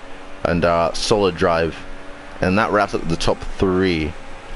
And oh, I got another interesting question here. Is biggest disappointment in ILR 1 and ILR 2? Well, I have to say in ILR 1 it has to be Ritzen's pace. I expected a lot from him, and he just didn't deliver this season. And in ILR 2, I'm gonna have to say it's Daniel Tizik. I thought he was gonna be quick, but he's been extremely inconsistent and DNF'd quite a bit. So yeah, you know, that's probably my 2 biggest disappointments from ILR 1 and ILR 2. And now I'm going to, since there's 35 viewers, I'm actually gonna not start. I'm not gonna make a new PSN. I mean, I'm not gonna make a new stream. But PSN has been having issues. You've got to stick with the stream. You can't change the stream. And I've just seen there, somebody's asking, Jamie, look, Furry, he's asking, are these trial races for F1 2017? Well, they're on 2016, these trials, obviously. But yes, they are for F1 2017 leagues. We're trialing drivers to find out who is quick enough to join the league and which league we can filter them into. We're actually announcing the league lineups tonight. Jamie, am I right in saying there is still space in ILR 3 at the moment? I think they're all full. Let me take a. The lineups are coming through on my phone now, so I can find. We're getting them ready, folks. That's what everybody's been waiting for. So look, hold on. There might be space in the future. There's certainly reserves, and there will be trial races coming up on ILR 3. So stay tuned. But yeah, good drive from Zalon. He's won that one brilliantly from the back. He's followed home by his teammates, and perfect result then. And Giroux in 3rd for Ferrari. So 3 Italian cars on the podium then, Jamie. Good result. Yep, good result there. And I am just now going to check these reserves. One moment. Seeing there that Lewis was asking that question about the Toro Rossos and himself. It was himself that asked the question. He was looking for us to heap praise on us. He was actually looking for it, and sure enough, Lewis, we will heap praise on it for that drive in Brazil. It was well measured, it was well calculated, and yeah, it was the better drive all round, I have to say. It was, and sorry, I am just getting hold on, I'm just getting, can you give me 2 minutes? I just need to talk to Jack and get these lineups sorted out. One moment. Oh, Jack can't connect to PSN. He's got the same problem as I've had, same problem as me with the looks of it. But anyone wondering, I'm not actually in the F1 lobby. I've been unable to commentate for 3 quarters of this race. I've just had to fill in as best I can and give you a hand, Jamie, but you've done a great job. Oh, thanks, mate. Yeah, yeah, all that talking by myself. I hope it was enjoyable. I hope people could put up with me. I'm sure they can, Jamie. Alright, hold on. So how are we getting on with Jack? Is he getting online? Is he getting anywhere? Any luck? He is having problems with his PSN, so I told him to restart his PS4. Okay. Well, anyone watching the stream who's not in the ILR at the moment, feel free to drop a message, DM them on Twitter, Jamie. Isn't that right? It's at ILR League. At ILR League, yes, sir.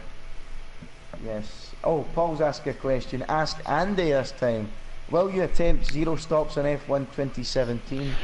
I think it might be doable.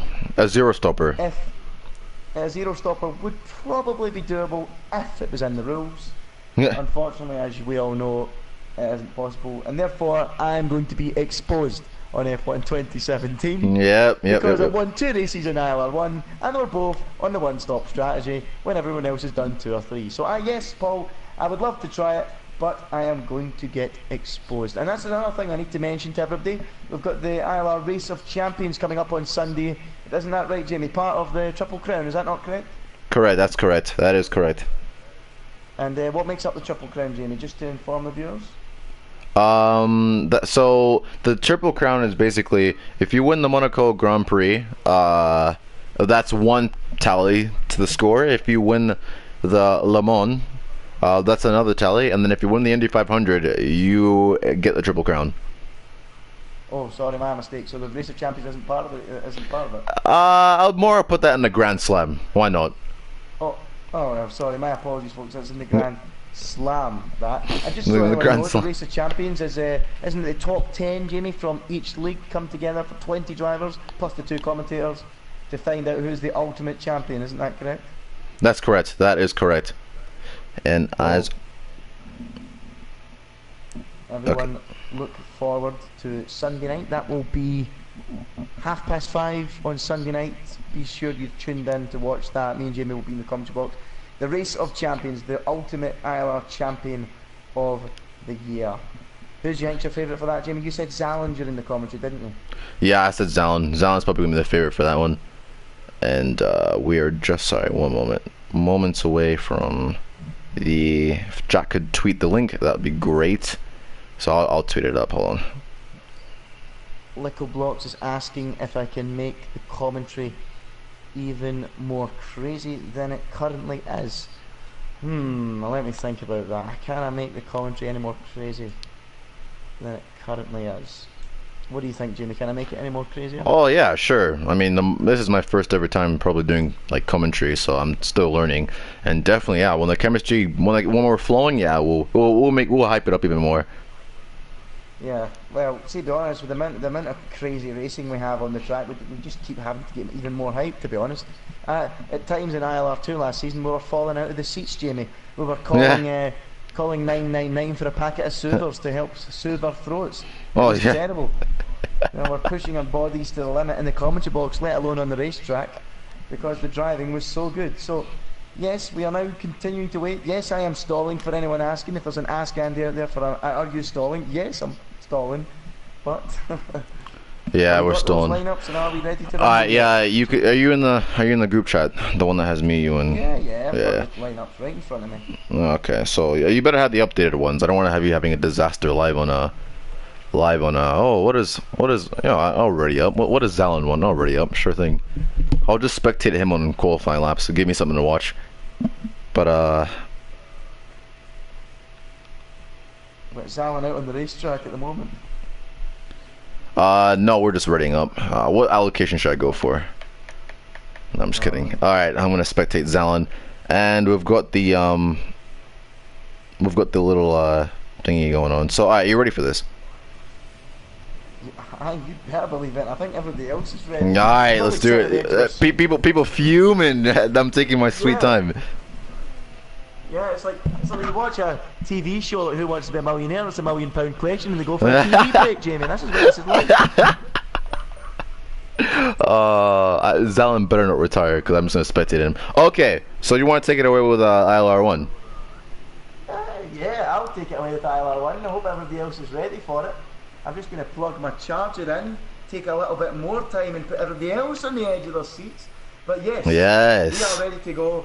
Let's announce ILR 1, the biggest league, the huge title fight that we're expecting. We are so hyped for this, Jamie, aren't we? Yes, lads, we'll be commentating this. It's going to be an absolute, it's going to be madness, mate. It's actually going to be madness. Some of the quickest drivers on PS4. You best believe it. Yep, and we have got the 5:30 start. This is going to be 5:30 start, box office time on a Sunday. Let's get started. The first man on the list is the Watchman, 54. He's a first-time league racer with us, but he's very quick over one lap. And yeah, first-time league racer last season with us, but he's very quick over one lap. What do we expect from the Watchman, Jamie? He's an ILR 1. I remember he was teammates with Chris Johnson, and I did enjoy watching him in that Red Bull. It was good fun to watch. Watchman, I mean, surely he had a bit of a mess, you know, a couple of times in the season. He made a couple of mistakes, but he's been there and he's kept his head down. He doesn't give up, and he doesn't, you know, make a scene. He's a good driver, and I'm glad to have him in ILR 1 next season. And hey, look who's next! Look who is next in that lineup for ILR1. Yeah, it's tell us who it is. It's I'm Corza 9. Is that a misprint? Is that a misprint? Oh, you what? Oh, shut carry up, on, you. we're kidding on. It's You go on, Corey. Jimmy, tell us Yes, Corey in ILR1. Runner-up last season, and he'll need to sweat to keep up this season. And yeah, I do agree with that description. Corey's going to need to keep his head down if he wants to get anywhere this season. I can imagine his head going reading this chat, but he's gonna have to step up. He's in the big leagues now, and hopefully he can keep his mop down and get on the pace, you know. Yeah, we'll find out. And now third on that list is one man who was racing tonight in the trial race. He impressed at times. He led at a few points today. Strategy didn't go to plan, but it's the Irishman. It's Shane Switchy 101, experienced league racer Jamie with great race pace. Oh yeah. Impressed in a trial race last week, and he's impressing again today. He'll have some decent pace to show. Yeah, and I broke my back. I was like, please get this guy in the league. Like, it was so much fun to watch in Hungary. It's like, get this man a full-time spot. I don't care what it takes, but I'm glad it is. Oh, I'm glad he's here. And fourth up, yes, my man. It's Ace of Pace, Will from Sweden. He's I think he competes in iRacing, I believe. So he's well pumped up for this season. He's going to be the fourth man in ILR1, and I'm glad we're somewhat in the same league again. It's going to be good fun to watch him, and I've raced him back in a league that I won't disclose, but it's been good fun, and he'll have the pace. I think you've raced him before, Andy. Oh, I sure have. Some good fights with Ace. Oh, yeah. And yeah, it's going to be good fun watching him battle it out with some of these guys. It's going to be good to watch. Next up on the list, though, he was racing last season in ILR1. He was a little inconsistent at times, but he is rapid. It is, of course, Skeevan. He will be a title contender without doubt, and he's scary quick on the beta here, Jimmy. Oh yeah, have you been racing with him? No, I haven't, but because the beta code's a 10-pot to America, and we get him on Xbox, unfortunately. But I've heard he's been putting in some pretty rapid times on the beta, and so he'll be someone to definitely watch out for. There's some scary-looking drivers next season, that's for sure. And I'll take it through. We'll take us on to the man himself. Yes, it's the non-shifter from 2016, the youngest man on the grid. It's Zalin. I expect him to put in an absolute masterclass next season. I expect his pace to be right up there as 39 viewers have just tuned in to hear the news, and that's a personal record for ILR1. Wow. But yeah, he's definitely going to have his head down. There is no non-shifting on 2017, I can confirm. Your engine now bogs down, and you'll be sat in catering with no PU. Andy, take us to the next person. Well, that makes you wonder, will Zalin have the pace without the non-shifting advantage? It makes you think. Preying on. We'll find out next season. But if he's quick on the beta, well, that's Skeevan. We know Skeevan is.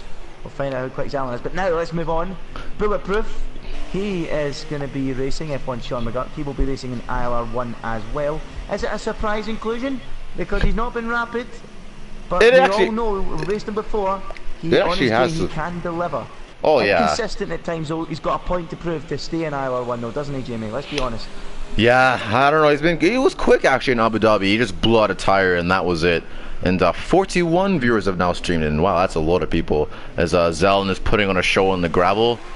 But so the next man up is my man. He loves the one-stop. He loves doing reverse strategies, and he's very smart with them. It's my man. It's Frisky CJ Chris Johnson, who's making his step into ILR1. It's going to be very interesting to see what he has in that. Well, he's not in a team, but at least in the 2017 car, I can't wait to see what Madness is going to put on. And yeah. We know CJ likes to defend hard and defend. Oh yeah. With those wider carbs, it's going to be elbows out for him, and it's going to be exciting to watch. Him and Zalin are actually in the same league, so that's going to be some more elbows out, more wheel-to-wheel bumping. So there's going to be some fireworks next season in our 22 race long season. Yeah. And now we move on to the next driver. The yes! Balls of steel. Balls of steel. Likes to move around the outside. And we know who we're talking about when we say that. He's not the quickest, but he's a solid performer. It's Johnny R95. We can't wait to get out our seats and fall off the chairs in the commentary box, Jamie, watching some more another masterclass. As Zalin's at the wall, and I don't know if the car is still in one piece. Safe travels, but I love Johnny R95. He's actually one of my favorite races in the league, and I'm well pumped to commentate on more of his around the outside moves next season. Speaking of another really quick driver whose name begins with S, we have a man who's impressed me a lot in the trial races. I also broke my bat to get him in the league. It's Stanley 1293. I believe he was racing today, but he was definitely racing in Hungary, and he was a lot of fun to watch. He had a lot of pace. I think we qualified top 7, I think it was. But he's very clean. Doesn't stick the nose of his car where it shouldn't be. I think he actually spun today, didn't he, on his teammate? But he's a very quick driver. It's good to have him in the league, and I expect him to be top 5, top 6. And you can take it to the next one. Goes. And now we're talking about Maxi T. He also came from the back. He is next in the list. He came from the back today alongside Zalin to battle it out at the finish line. Was that a hint, Jamie? Do you think those two jumped from the Toro Rosso together because maybe they're hinting at being teammates next year? It does make you think. It does make you think a bit. I really could see that being a formidable team, a very difficult one to beat. But hey, man, maybe we're looking into the future. Maybe we could be seeing these guys in the same team, putting in a masterclass on the 1st of October. Well, we might. And I'll tell you what, it's not us that writes these notes. It said Jack Gooding. That said an unsung hero writing these notes for us. And it's his personal title favourite, Maxi T. There you go. League owner Jack Gooding believes Maxi T is his title favourite. Joined mid-season and is very, very, very quick. So I can't wait to see if he can do it over the whole course next time round. Now, next up, Jamie, I'll leave it to you. Oh, I actually like this guy. We actually battled once. I believe it was PSF1 Austria. And he bullied me in the wet. But his name is Leo Blade, and he's very quick. I think he's still in. He's very quick, and he really entertained me in that battle with CJ. Won that massive battle for second place in Spa, and hopefully he can bring more of that to ILR 1, yes, on the 1st of October. And yeah, that's all I got to say for him. I haven't seen him very much, but I just know he's quick, and he's very good at overtaking, so that'll be a lot of fun to watch. I've just seen Jack on the comment says, will the other league announcements be like this? And you better believe it will. We're going through everything here. We're going to be dragging it out. Next up then, the man who underperformed a little bit, you have to say, in ILR1, but we know he has the pace. It's Parkway Drive 2010. We are going to see some good action from him again. He likes a good battle, Jamie, doesn't he? Likes to that's a good battle. That's doing a bit of wheel-to-wheel action. I do like Parkway Drive. He has a lot of pace. He just needs to stay a bit consistent, stay out of trouble, and I definitely see him being like a top 5, top 6 in ILR1, definitely. And next one up, the man who's been having a bit of clutch issues in the beta. He's been struggling and sweating with the team, trying to figure out what's wrong with the car. It's Ritson97, the Sweat King himself. He'll definitely be on time trials for the remainder of the month. He has pace, but I don't know. It'll be interesting to see if that pace will carry over to F1 2017. I know he's been struggling a lot, so I could see him maybe a top 15 driver in ILR1. What do you think, Andy? Oh, top 15. You've not been liking the sound of that. That's a bit of a boot to the balls. Top 15. You may as well saying bottom 5. Yeah, well, top 15 sounds better, you know. I have to agree, though. I have to agree. Yeah, he struggled a little bit, though. I think many people have said he's been found out. He's been showing up when it comes to 50% races, isn't that right, Jamie? People have said that. Yeah. He's got to find a rhythm, he's got to find consistency, and maybe, just maybe, the results will come. But it's hard to argue with what you've said, though. His head just needs to stay on. Needs big improvement. Oh yeah, and you can take us through the next guy, who I'll say this: he's the quickest driver I've ever seen on PS4. He's ridiculous. He's really quick. Well, I'm actually frightened to have to introduce this because I don't even know the guy, and I'm looking at the description, going, holy Christ! He's the quickest driver on F1 2016 on the PS4. What? He's new to ILR and he's an AOR driver, and his name is Beastaz. Is that right, Beastaz? Yeah, Beastaz. Yes, sir. Goodness me, he must be Beast. That's ridiculous. Wow. And I'll tell you what, Jamie, the next man on the list, Michelangelo, will be quaking in his boots. And he is also an AR driver, so that's going to be a lot of fun to watch. Michelangelo and Beastaz, they are both confirmed for next season. But since you took 2, I'll take 2. I'm going to put Tizik is showing up for ILR 1 next season. He's been a bit aggressive, erratic, but on his day he's very untouchable. So when he gets his head in the game, he's going to be a very, very difficult driver to beat.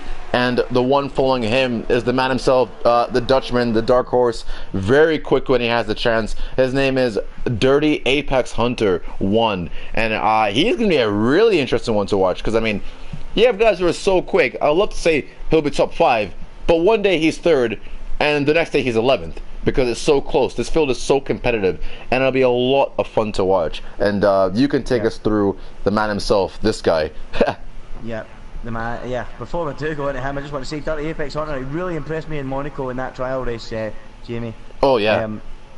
Remember that he was a reserve at the time. He was absolutely incredible, I think. So magnificent from him. And now we'll go to the next man. Doesn't need an introduction. He's the man with no dick, and it's the man with his dick on the line against my one-stop strategy. We all know who we're talking about. It's the ILR1 title winner with no dick. And he's going to have to battle really hard to win the title this time around, because he's up against some of the best on the planet. Michael Davis, 93. What do you think his chances are this year, Jamie? Safe travels. I'd like to say his chances are very good for next season, but he's going to have to do a lot of sweating to get to pace. I believe, though, I've seen his times in the time trials. I think he'll be definitely, I can see him winning a race next season. I can definitely see him getting up there, but he'll be a fun one to watch. And the last man himself, this guy, I really broke my bat to get this guy in the league. Shimasi, is how you pronounce it? Shimasi, he's an experienced league racer. He's got very solid racecraft, and I really enjoyed watching him last time out in Hungary. And he will be the last entrant into ILR 1 at 5:30 p.m. October 1st. And so that, you guys can basically, we'll be tweeting that too after the stream, so you guys can find your drivers and get on with that one. But next up, so anyone that thought they were in ILR 1 and they're not in ILR 1, TV off. TV off. Safe travels and God bless. And now, Jimmy, we're on to ILR 2, which also starts the same day. What was it? 1st of October, you said? 1st of October, the 7 p.m. start. ILR 2. Yes.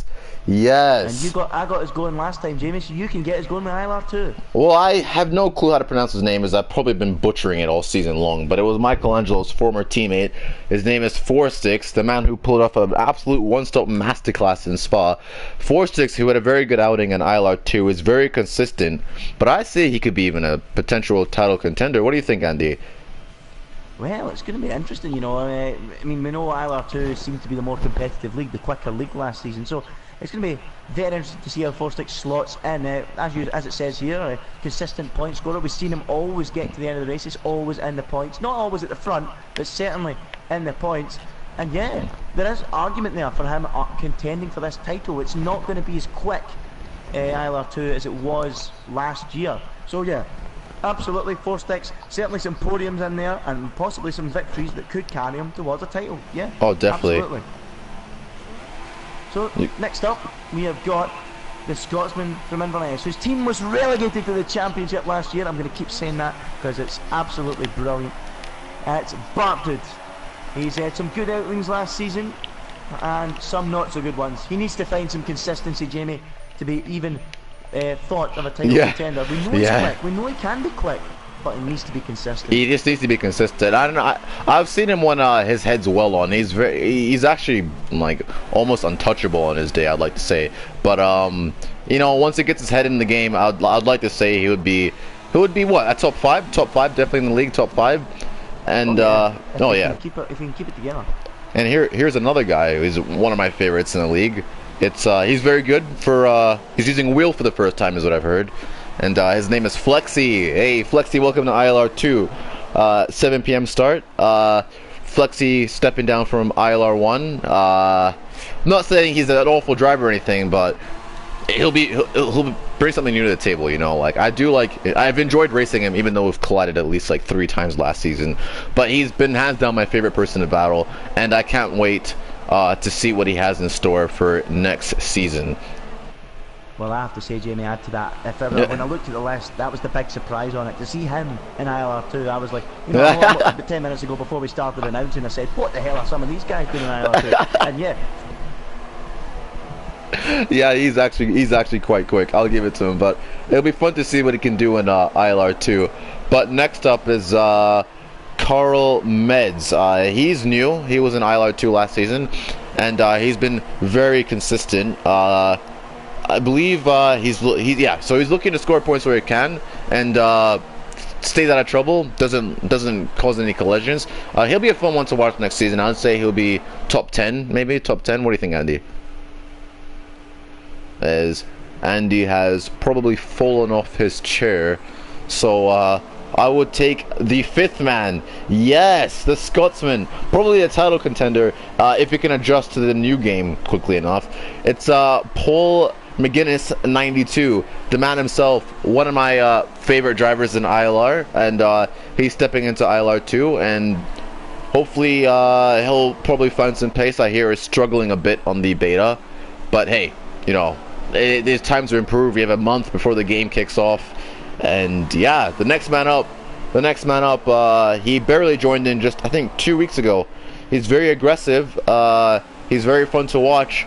It's Phil Bargewell, 88, and I've raced with him a couple times. I remember taking him clean out in a certain league that we won't mention, but it was back in the F1 2015. I made no attempt to miss his manner and took both of us clean out of the race, and to this day I don't regret it.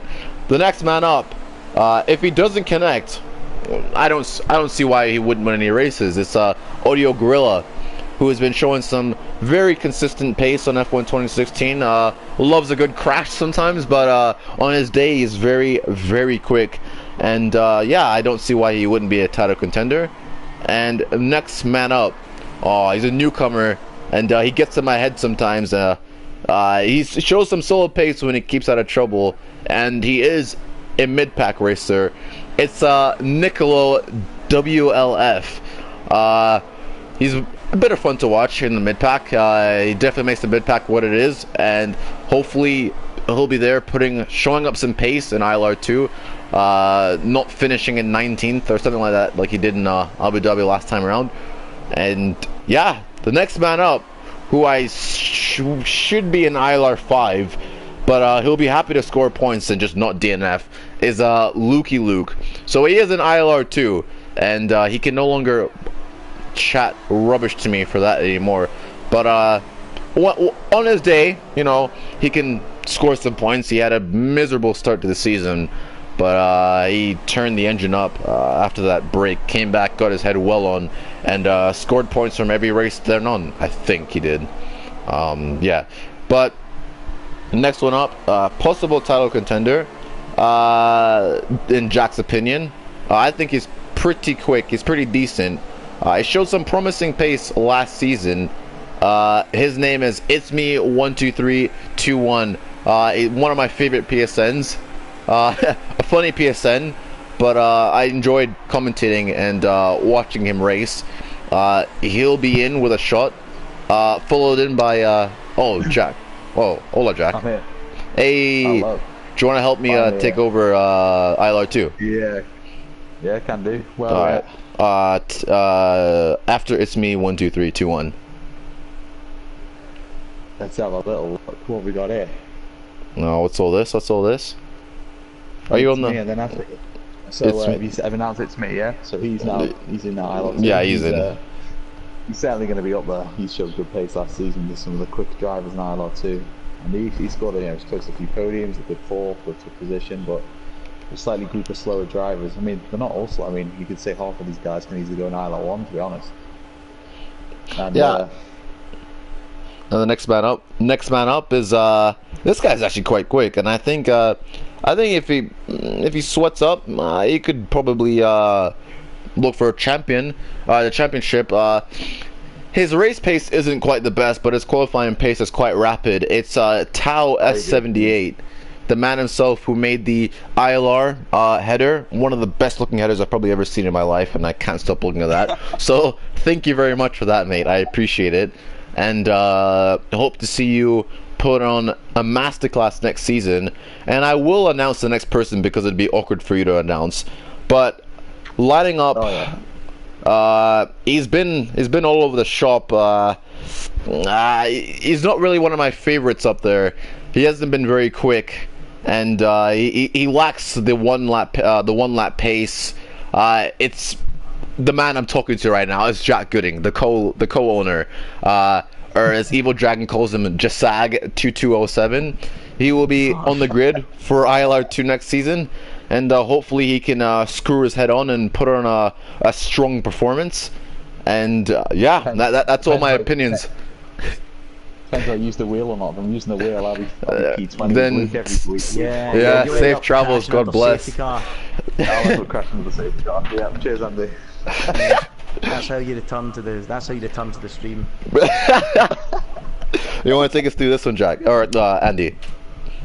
Oh yeah, where are we? We're after Jack. Yeah, yep. Let's get him out of the way. Blacklisted. Okay.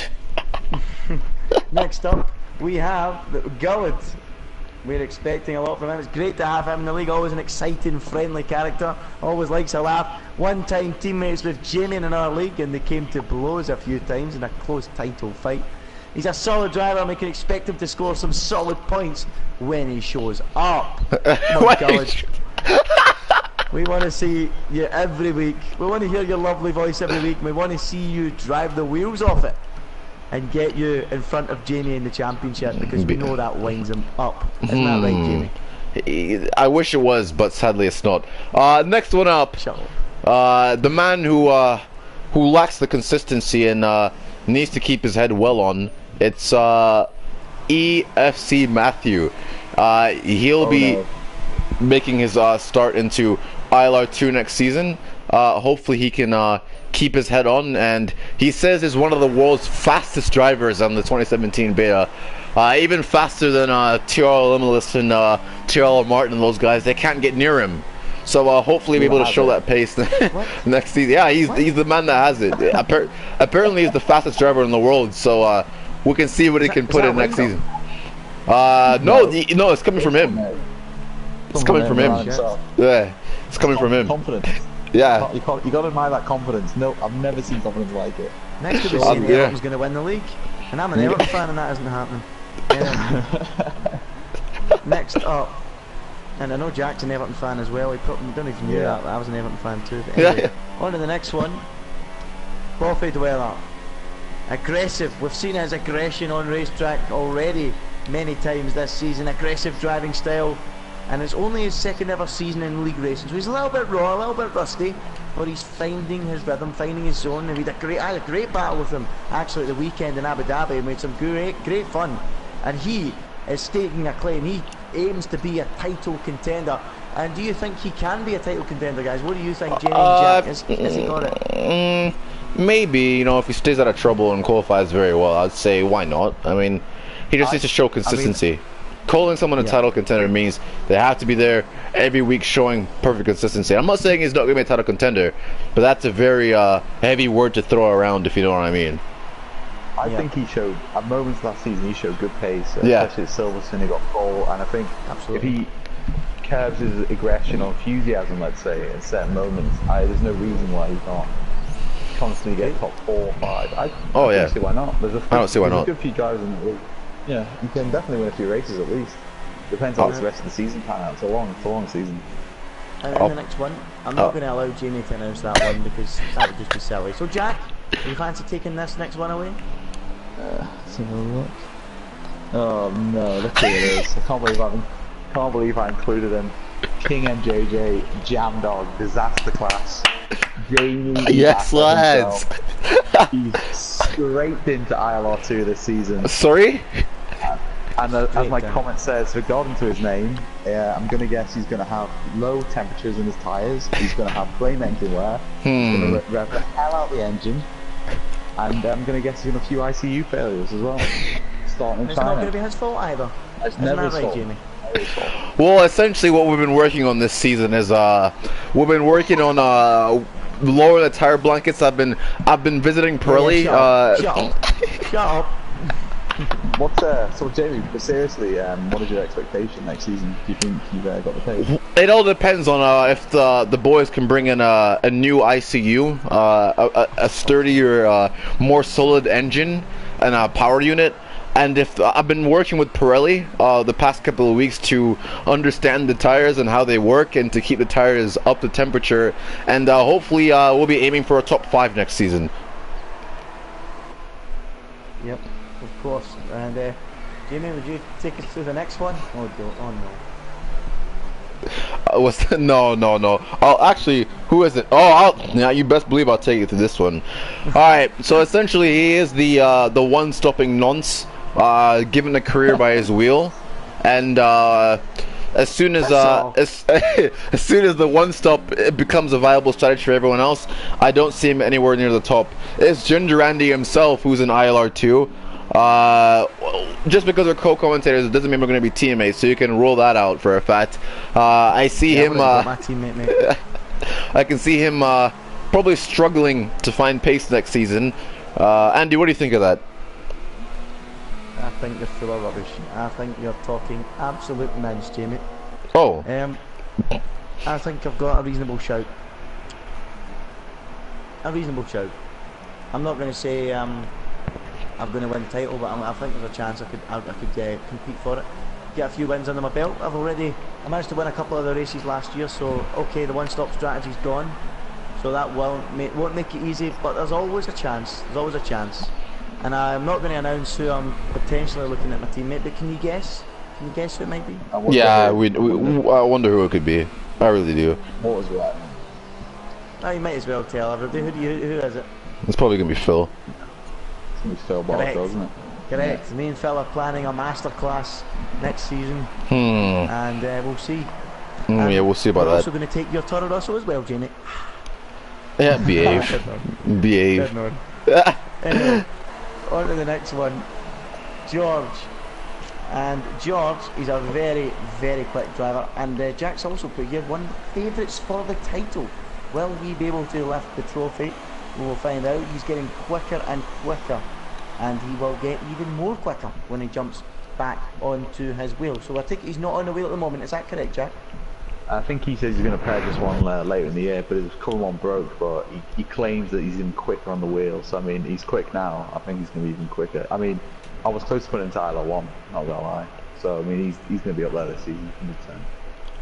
It's going to be interesting to see if George can deliver. Jamie, the next one, Juro.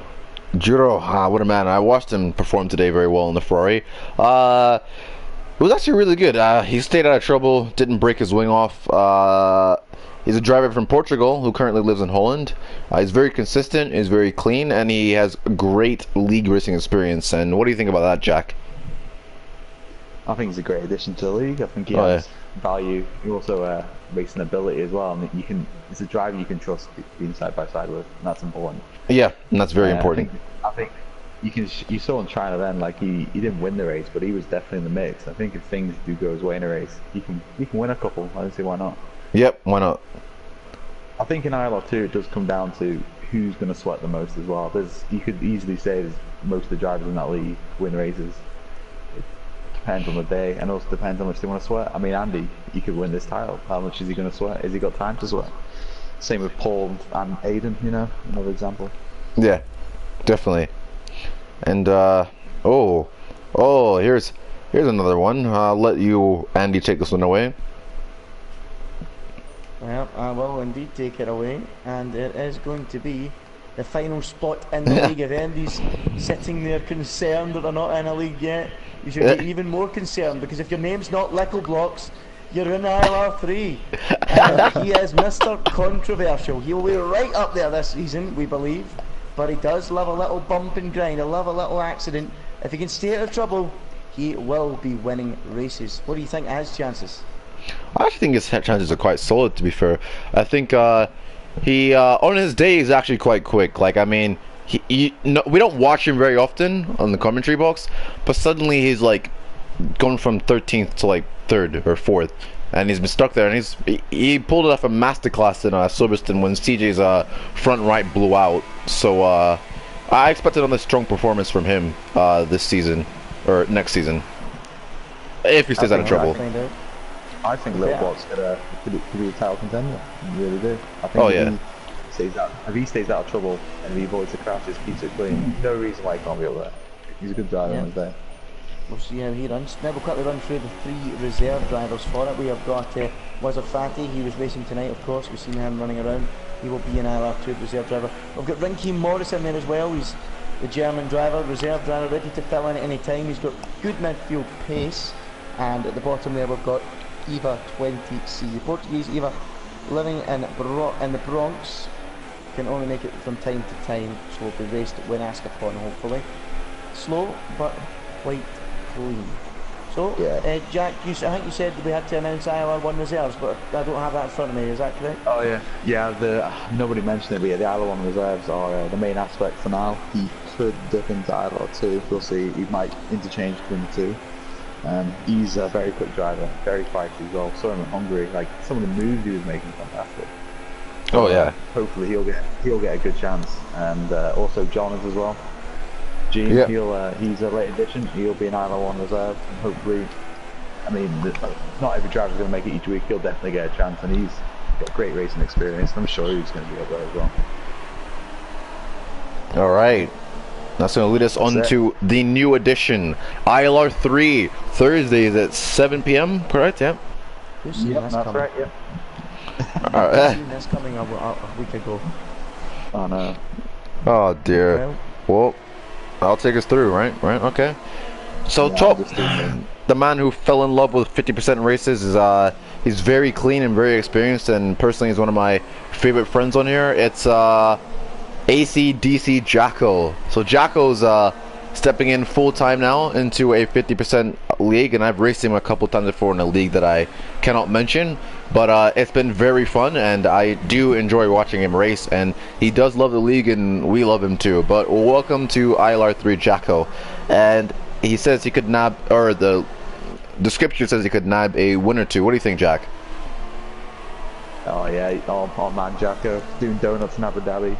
I mean, he's done league racing for years. I mean, he knows he's not the quickest. We know that. I'm sure he can definitely be up there.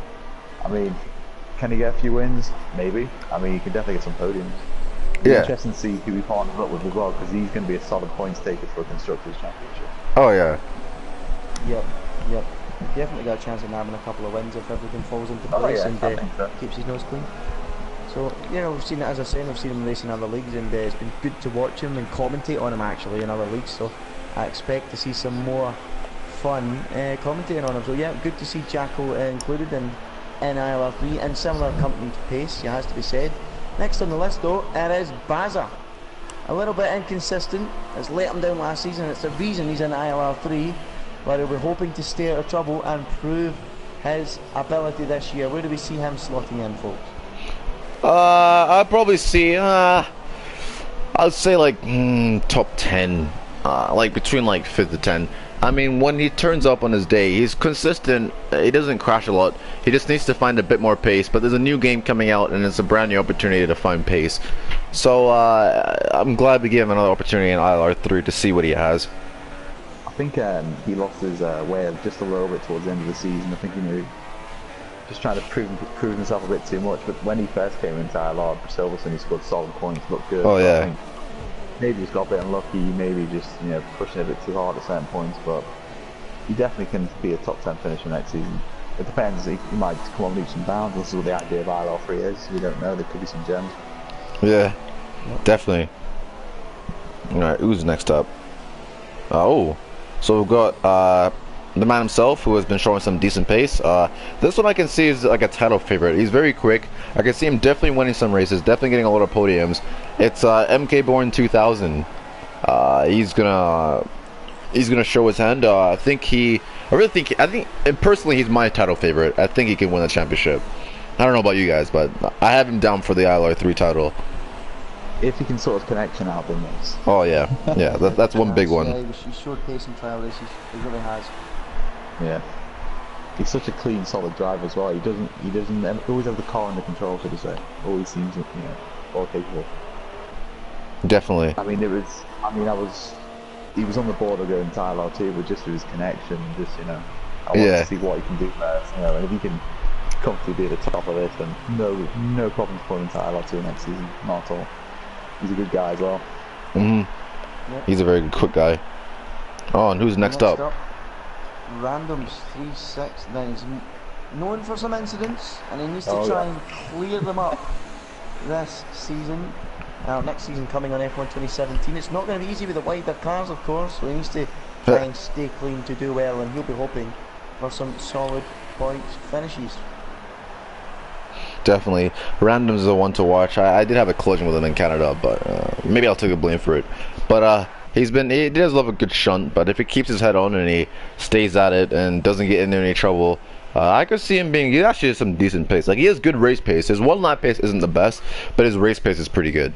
So I can see him probably getting a top 5 somewhere in that mess of cars. But next up, what's up? I think with Randoms, like, he's okay once he gets going. It's like the cars around in the first few laps, he just seems to lose his head a little bit, and I think if he just gets used to league racing, maybe he can start finding his way a bit. Yeah. But hope it helps. Oh, the chats are being made. Nice. Alright, so who's next up? Who is next up? There's my Twitter. We have got Liverpool. Liverpool, you'll never walk alone on the next on the list. He's a newcomer to league racing. We've seen him a few times though, Jamie, haven't we? Oh yeah. Trial races and then a few other races. He's getting quicker by the day. He's a man from Scotland, and I didn't know he was from Scotland. Is he? I didn't even know that. Man from Scotland, and will be looking to do well. Well, if he's Scottish, I hope he does well. That's what I want to see. I can see him doing very well next season. I mean, he's getting quicker. A few assists, but I mean, I think he wants to learn as well, so that's what I'm encouraging to see. And he's enthusiastic. I mean, I think ILR3 is a good place for him to learn. I mean, like I said, it's a place where a lot of these drivers can come on a long way, and that's what we're hoping for. The plan is not to keep him there. We want him to go up. You know what I mean? I'm getting a phone call as we speak from Aidan Griffins. I want to hear. Let's hear what he's got to say. Well, let's see what does Bart Dude have to say. Yeah, let's have a quick listen. Hello. Andrew. Yes. Hello. Yes. Who's your teammate next season? How is my teammate next season? Oh no. Well, we're still live on air, mate, and you've just asked me live to the audience who's my teammate, and it's Phil. Okay, bye. Yeah, was that okay? Bye. Yes. So run along now, Aidan. Aidan is already fishing for teammates. We've already got 2 confirmed teammates, and the drivers have already decided what cars they want. So I mean, they're coming and picking fast already. This is actually wow. Not even finished the ILR3 lineup. No, we better get a move on, eh? We were getting DMs as they were getting announced. We haven't created group chats. Like, people are excited for this. It's good. Wow. So everyone's proper excited. Yep. They want to get. I think there's going to be a lot of demand for the Renault, Force India, Toro, so McLaren. I think they'll be the top 4 cars for me anyway. Oh yeah, definitely. So who did we just announce? We announced, was that Liverpool, right? Silent Assassin. Oh yeah. Oh, and I'm Crumpet. He's buying a wheel for this league, and he'll be getting his sweat on. Well, you better get yourself down to Asda. I see a special deal on deodorant on links. Oh, yeah. So yeah, get sweaty, and he's buying a wheel for it. Where's the potential at, guys? What do you see from the if he sweats it, where can he potentially go with that? Easy top 5, because I mean he's actually quite on his day. He's quite quick. Especially, I can see like a lot of these drivers can like show up. Like this one, I feel is another competitive league, because there's a lot of drivers that like, you know, can be 10th one day and then like 2nd the next day. And I feel like that's the same for Silent Assassin. Like I can see Silent Assassin sneaking in a win actually at some point this season, and so he'll be a really fun one to watch. If he just improves his wheel-to-wheel racing, as well, which will come, I think. Yeah, like you said, definitely. If he gets a wheel, he's so excited for it as well. Why not? Why not? Yeah. Next man up. Next up. He's one of the youngest in the league, but his lack of concentration costs him at times. Like it did in Abu Dhabi. It's DNA Joe. And DNA Joe, or I believe it's Josh, his full name, he'll be wanting to improve in ILR3, and I'm sure if he can get his head in the game, I can actually see him showing some decent pace. Like when on his day, he's actually quite decent. Like, he was one of my favorite salvers to watch in ILR 2. And if he can just concentrate and get his head down, I can see him getting another driver who can get like a top 5 strong showing. Yeah, absolutely. We're going to see how he gets on. But I mean, yeah, as we keep saying, he needs to show the concentration, show the consistency over a race of that distance. And yet, he's in the right league to learn. He's in the right league to try and show what he's capable of. So hopefully, we'll see him shining through next season. So Yeah, next definitely. up is Goody 2K7. He's a Dutchman, the Flying Dutchman.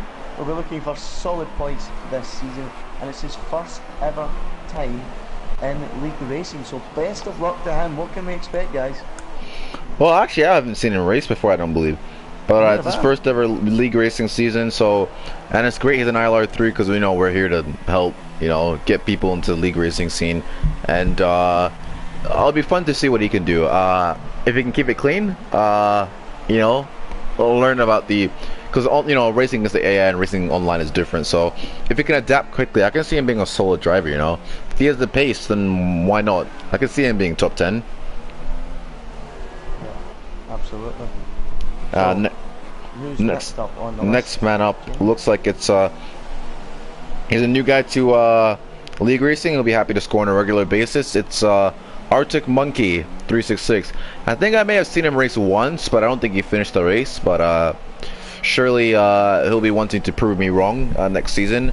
He'll be happy to pick up some points, so I'll be glad to see what it'll be fun to see what he can do.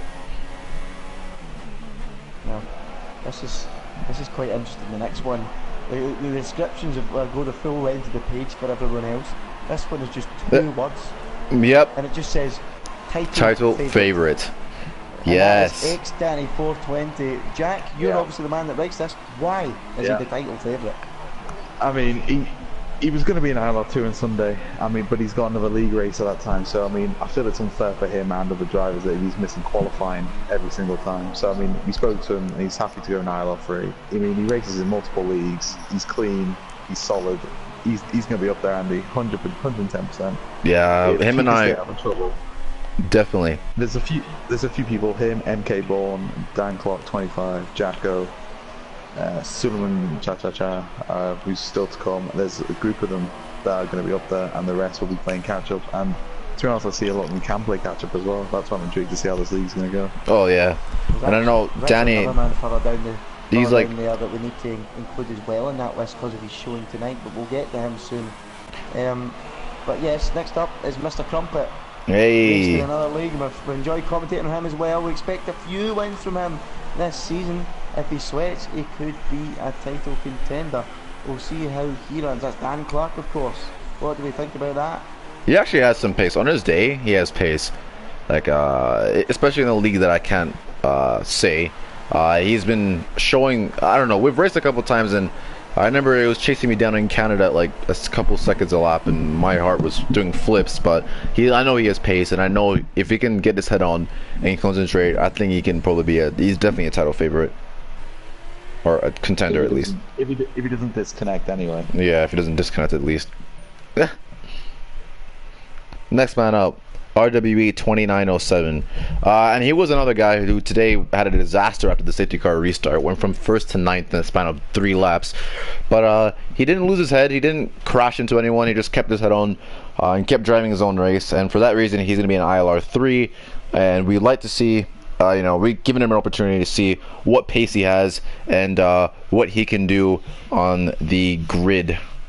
And I believe that league starts... That's a Thursday league, and I have to get confirmation if that's actually before the 1st of October or after the 1st of October. But we will get that information to you shortly enough, and we're just going to run through a couple of these. Next man up. He used to go under the PSN Chaos Jordan, but now he's going under Sir Lanix. He's experienced. I used to race him back on F1 2014. Before he went to Xbox and then came back to PS4. So it's good to see him. He's one of my favorite guys to go wheel to wheel with. Jordan is his name, and I'll be really entertained to see what kind of racing he can put on. And I'll let Andy do this one since Andy wants to talk a lot of football. I was amazed when I seen this. I didn't know about this guy joining at all. I don't know him at all, but I was sitting at my work today, and then Jack sent me the list for ILR3, and I just about spat my tea out in front of me. And I said, a St Johnston fan? I've never ever met a St Johnston fan. Yeah. I think there's about 5. And it says here that he's a new addition to ILR. The man from just outside Perth will be growing as the season goes on. Jack, what will he be growing? He's from outside Perth. Is he growing carrots? Is he a farmer? That tends to be what the people He'll be growing from as a Perth driver. do. He'll be growing as a driver, Andy. He'll be growing into himself, growing, experience. That's what I meant. I know that's what you meant, but I'm just annoying St Johnston fans. But anyway, yes, it's a good to see a Scotsman in the league. Your team's getting beat on Saturday by Kilmarnock at Rugby Park. I'll be there to watch it. But yes, new addition to the league, and did a solid job tonight, didn't he? Oh yeah, definitely. Yeah, I actually had a pretty solid performance tonight. It's actually very quick. Qualified, I think, was it top 5 or top 6, and kept his head on. Didn't cause too many incidents, and that's good. That looks good on your racing resume, and so for that he's an ILR3, and it'll be fun to see what he can put up. And next man is Jamie, before you carry on, Jack, I just wanted to let you know. You said there's a space in ILR3, is that correct? There's one space, yeah. There's a man in the chat right now hoping for that space. Does make me think about it. So maybe there might be a space for him if you want to try out. I don't know if how you go about it, but maybe if you can get into contact in some way. Yeah, definitely. Just get in touch with the league. Get in touch with us on Twitter or via our new website, which is coming live any second. Yep, I'm just going to tweet. Yeah. I'm just going to say DM at ILR League. That's what you want to do. You need to tweet. Yeah. We have one more space. So yeah, Luke, just get in touch, mate. I'll post the link in the chat. So just give us a follow, give us a DM. We've got one space going. It could be yours. Happy to get you involved, mate. Definitely, yeah. And good. Oh, the next man up is one guy that I've known on F1 Twitter since 2014 or 2015. But he does my head in, but he's Mr. Enthusiastic, and it's good to see him in the league. He runs his mouth a bit, but hey, I can tolerate him. It's Demon Ash 40. Welcome to ILR3. He's a fun one to race, but you know, he's likes to bully me around the track. But nah, I'm a tad bit quicker. Step up. But it's good to see him in ILR3, and hopefully he'll stay clean and top 5, maybe top 5 if he keeps sweating. Yeah, definitely. And you gotta remember when we say this stuff, F1 2017 is a completely different game of 2016. Like the handling model is, you wouldn't think it's a Formula 1 game. Like, it's completely separate. So some drivers who are quick on this game are struggling on the beta, and some people who struggle on this game are actually quite quick on the beta. So it'll be fun to see when we do ILR testing, which bear in mind that is starting from the 6th of September. That's every Wednesday in September at 7 o'clock. We do the Spanish, 2 Spain testings in the first 2 weeks, and then 2 Bahrain testings in the last 2 weeks, and they're both 90-minute practice sessions. So if you want to jump in for that, feel free. And sandbags will be in use. Oh yeah. I also want to say Ash Dawson, he was a big fan of the snooker, so I expect to be snookered out on track, Jamie. I'm sure he'll sort you out. He'll put you in your place. Oh, and this guy actually, Trench Gun. I feel like I've seen him somewhere before. He's actually, if he's the guy I'm thinking of, I wonder if he was in PSF1 before. I don't know, but he was actually quite fun to race. Like it seems like in his description, he's been playing games for years. He's now taking the plunge into league racing, so he's gonna have to learn quickly. But I don't know, with a name like Trench Gun, I can see him putting in a masterclass in ILR3. I can see him showing some decent pace. Masterclass in Battlefield as well, by the sound of things. Oh yeah. Yep, and the next one, NGR Weiss. I don't know if I'm saying that right. NGR Weiss. Sorry if I'm not. Weiss. Yeah. Okay, he's a dark horse for the season, and he might throw a few surprises. He was out there on the track tonight, lapping around pretty solidly. So, what do you think of his chances? I can see him if he can keep it clean. Definitely a top 5. I have faith in him. I know he can turn up. He was decent in China, just got very unlucky today. So he gets his head down, practices on 2017. I can definitely see him taking a win or so. Yeah, and I wanna announce the next one because it says How- here he's a league first timer. Solid racecraft and reasonable pace. Top 10's not out of the question. Well, I'm sorry. On I'm tonight's so- evidence, he is my title favourite. Yeah. without a shadow of a doubt. He's definitely winning the title with that pace. But Robbo Liam. how has he found himself in there? Out the blue. I know. I think he was sandbagging his times to me, but jeez, he's going to be up there. Like he's going to be good to see. I mean, he did start high up. You might even have to do a move there. We have to shift him out of there within 5 minutes. Yeah. Rapid. Where did he finish in the race though?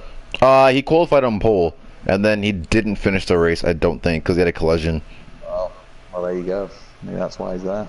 He's got a line. Oh, Jack. Oh, behave, Any Jack. bullshit. Behave, Jack. I'm being sassy, I know. And now we'll see how Robbo Liam does, but he's got to be the firm favourite. Next up, though, Jamie, I deliberately took 2 to leave you with that name. Behave yourself. You want to take over that name, Jack? Since we haven't done anything in a while. Yeah, sure, I can do that. He's the Finnish league racer, experience. He's very quick as well. I never know how to pronounce his name.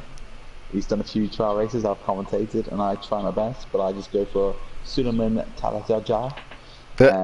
Yeah, your guess is as good as mine, but Suleiman Talajaja, Finnish league racer from Finland. I'm definitely going to win races next season. ILR 3, 100%. Oh yeah. For me. I don't know if he's going to win the season. I don't know if he's going to win the title, but yeah, he's good. He's looking good. Yeah, definitely. And that leaves us. With the last but not least, Yeah. No, and the this one guy, space. he got. Oh yeah, cause that's gonna be that man. Oh, cause he's not in there anymore. So yeah, it's gonna be the man who asked if there was a space left in ILR 3. So Well, come on go down ahead, and we can get you in. What do you mean? All right. Will he get that space, or is there going to be discussions? There'll have to be discussions first, but probably. Let's face it. Yeah, probably. Probably. Well, Probably. probably then. So that's Luke, who's in the chat. There's a very good chance you could pop I need to yourself speak to him. straight into ILR 3. There you go, a lovely bit of recruitment work there for the ILR boys. Yeah. Well, that is that. So the plan for this week is the Race of Champions. That's on Sunday at 5:30 p.m. Followed in by the actual announcements of the teams and teammates. So basically, at this time, you can go around and ask who you want, to be a teammate, and give us 3 preferences of your favorite cars, and then send us a DM. And keep in mind, the transfer window closes at 9 p.m. on a Saturday, I believe. And then from there on, we'll choose a teammate for you if you haven't picked one by then. So basically now the transfer window is open for all the 3 tiers. Drivers now can talk to each other, team up, and then come to us privately and tell us the top 3 teams of choice. And then hopefully they get selected that team. And then all this will be announced after the Race of Champions. So it'll be intriguing to see, especially in ILR 1. I've seen a few teammates already. Oh, it's gonna be good. Holy hell! Yeah, I can't call it. I can't call this constructors. Oh my goodness. It's going to be a very exciting few weeks and months for the ILR, which is growing quicker than ever. This weekend, as Jamie says, 5:30 on Sunday, myself and him will be commentating on the Race of Champions. The top 10 drivers from each league, from ILR 1 and 2, from this 10 race season, battling it out for the ultimate title as champion. Be sure to tune in for that, and of course for after that the team lineups. Of course we know the lineups, but the teammates, of course. So is that it, guys? Are we happy to wrap that up? Yep, we'll be good to wrap it up. Thank you very much, guys, for watching, and we'll catch you on Sunday.